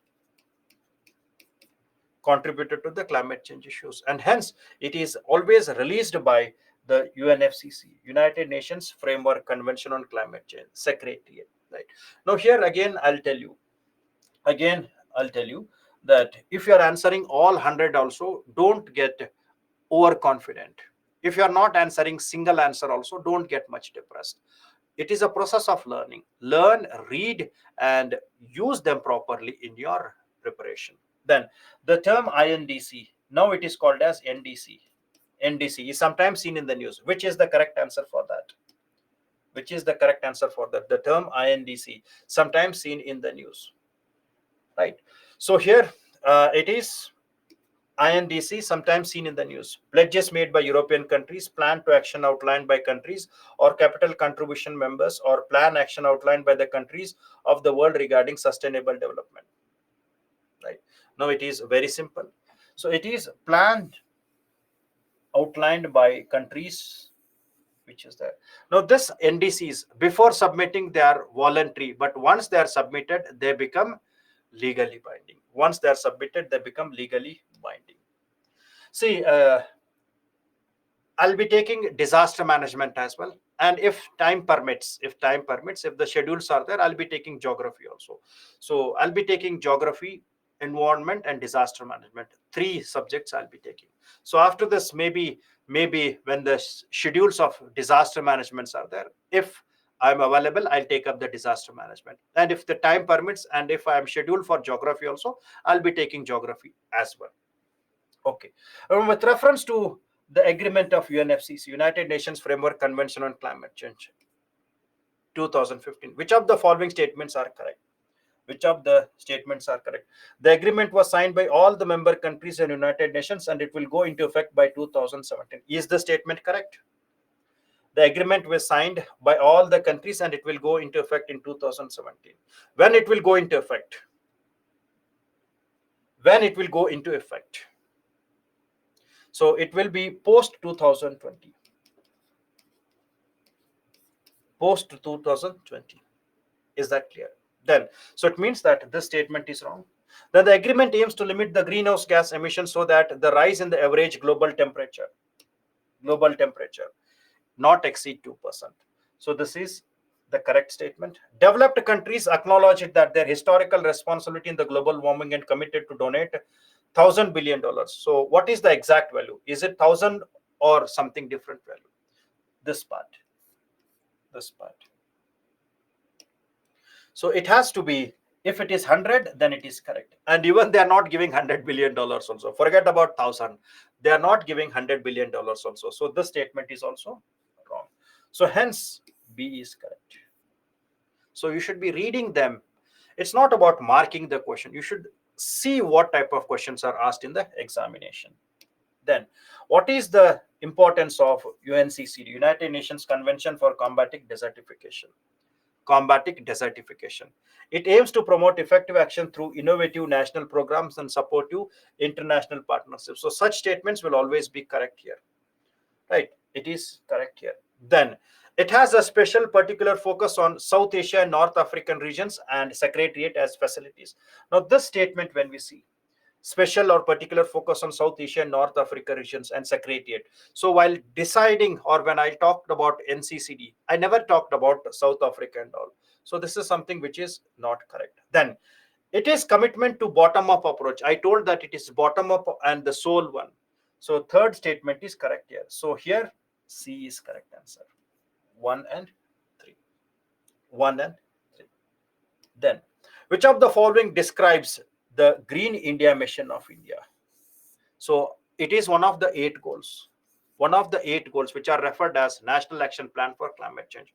Now, keeping this in the mind, incorporating the environmental benefits and cost in the union and state budget. So while defining Green India mission, have I told about this green accounting?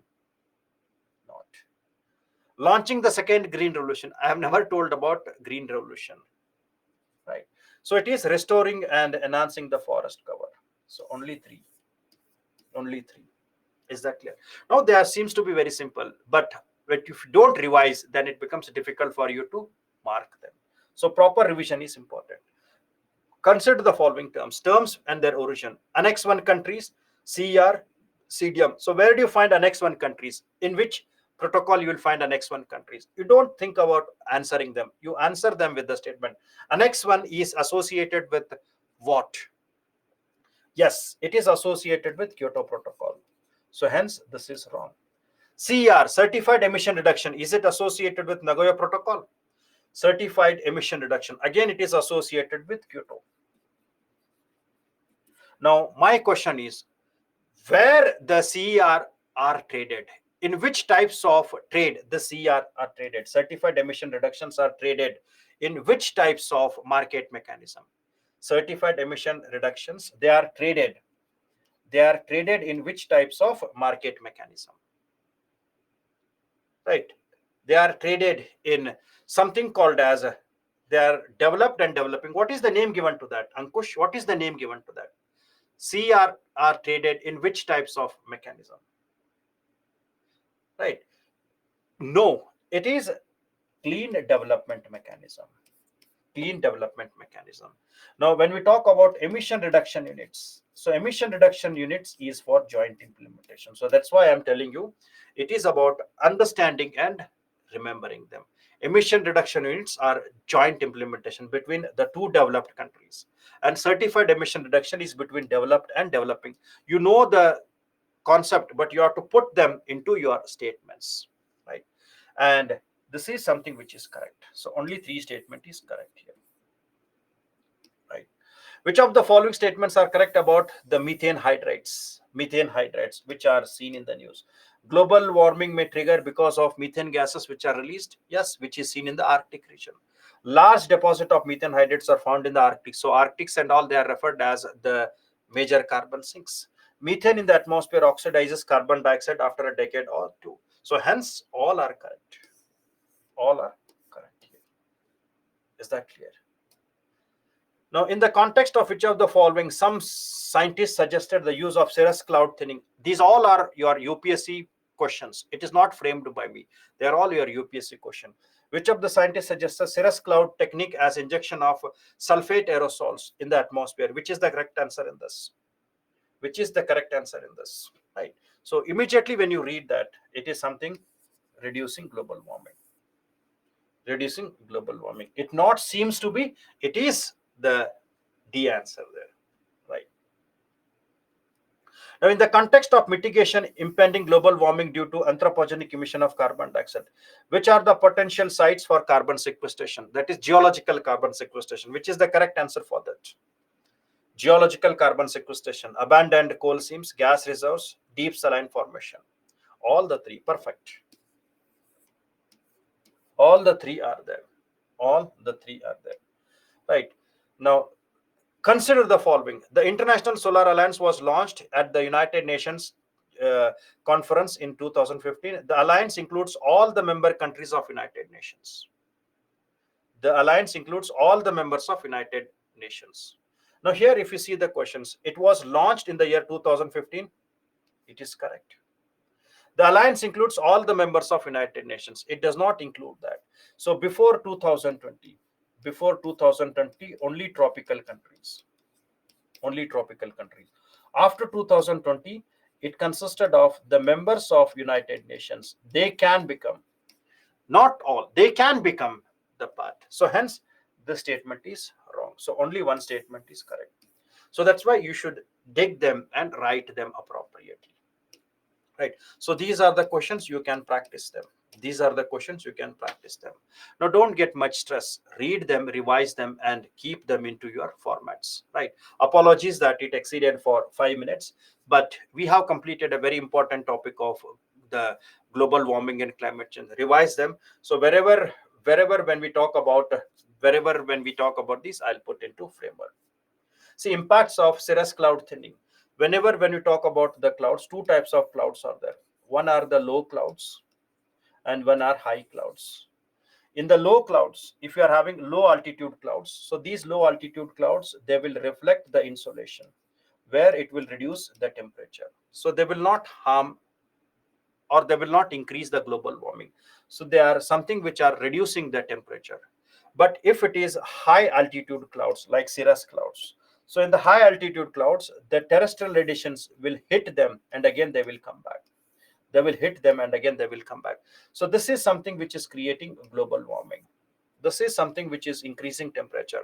Now what you have to do, you have to make the terrestrial radiation to escape, terrestrial radiation to escape the high altitude clouds, escape the high altitude clouds, and hence you will make the thinning of cirrus clouds. So that is called as thinning, that is called as thinning of the cirrus clouds. Is that clear? So we complete the session here, and then again we will meet up tomorrow, and tomorrow I'll take up pollution and if possible forest, and Saturday one small session will be there.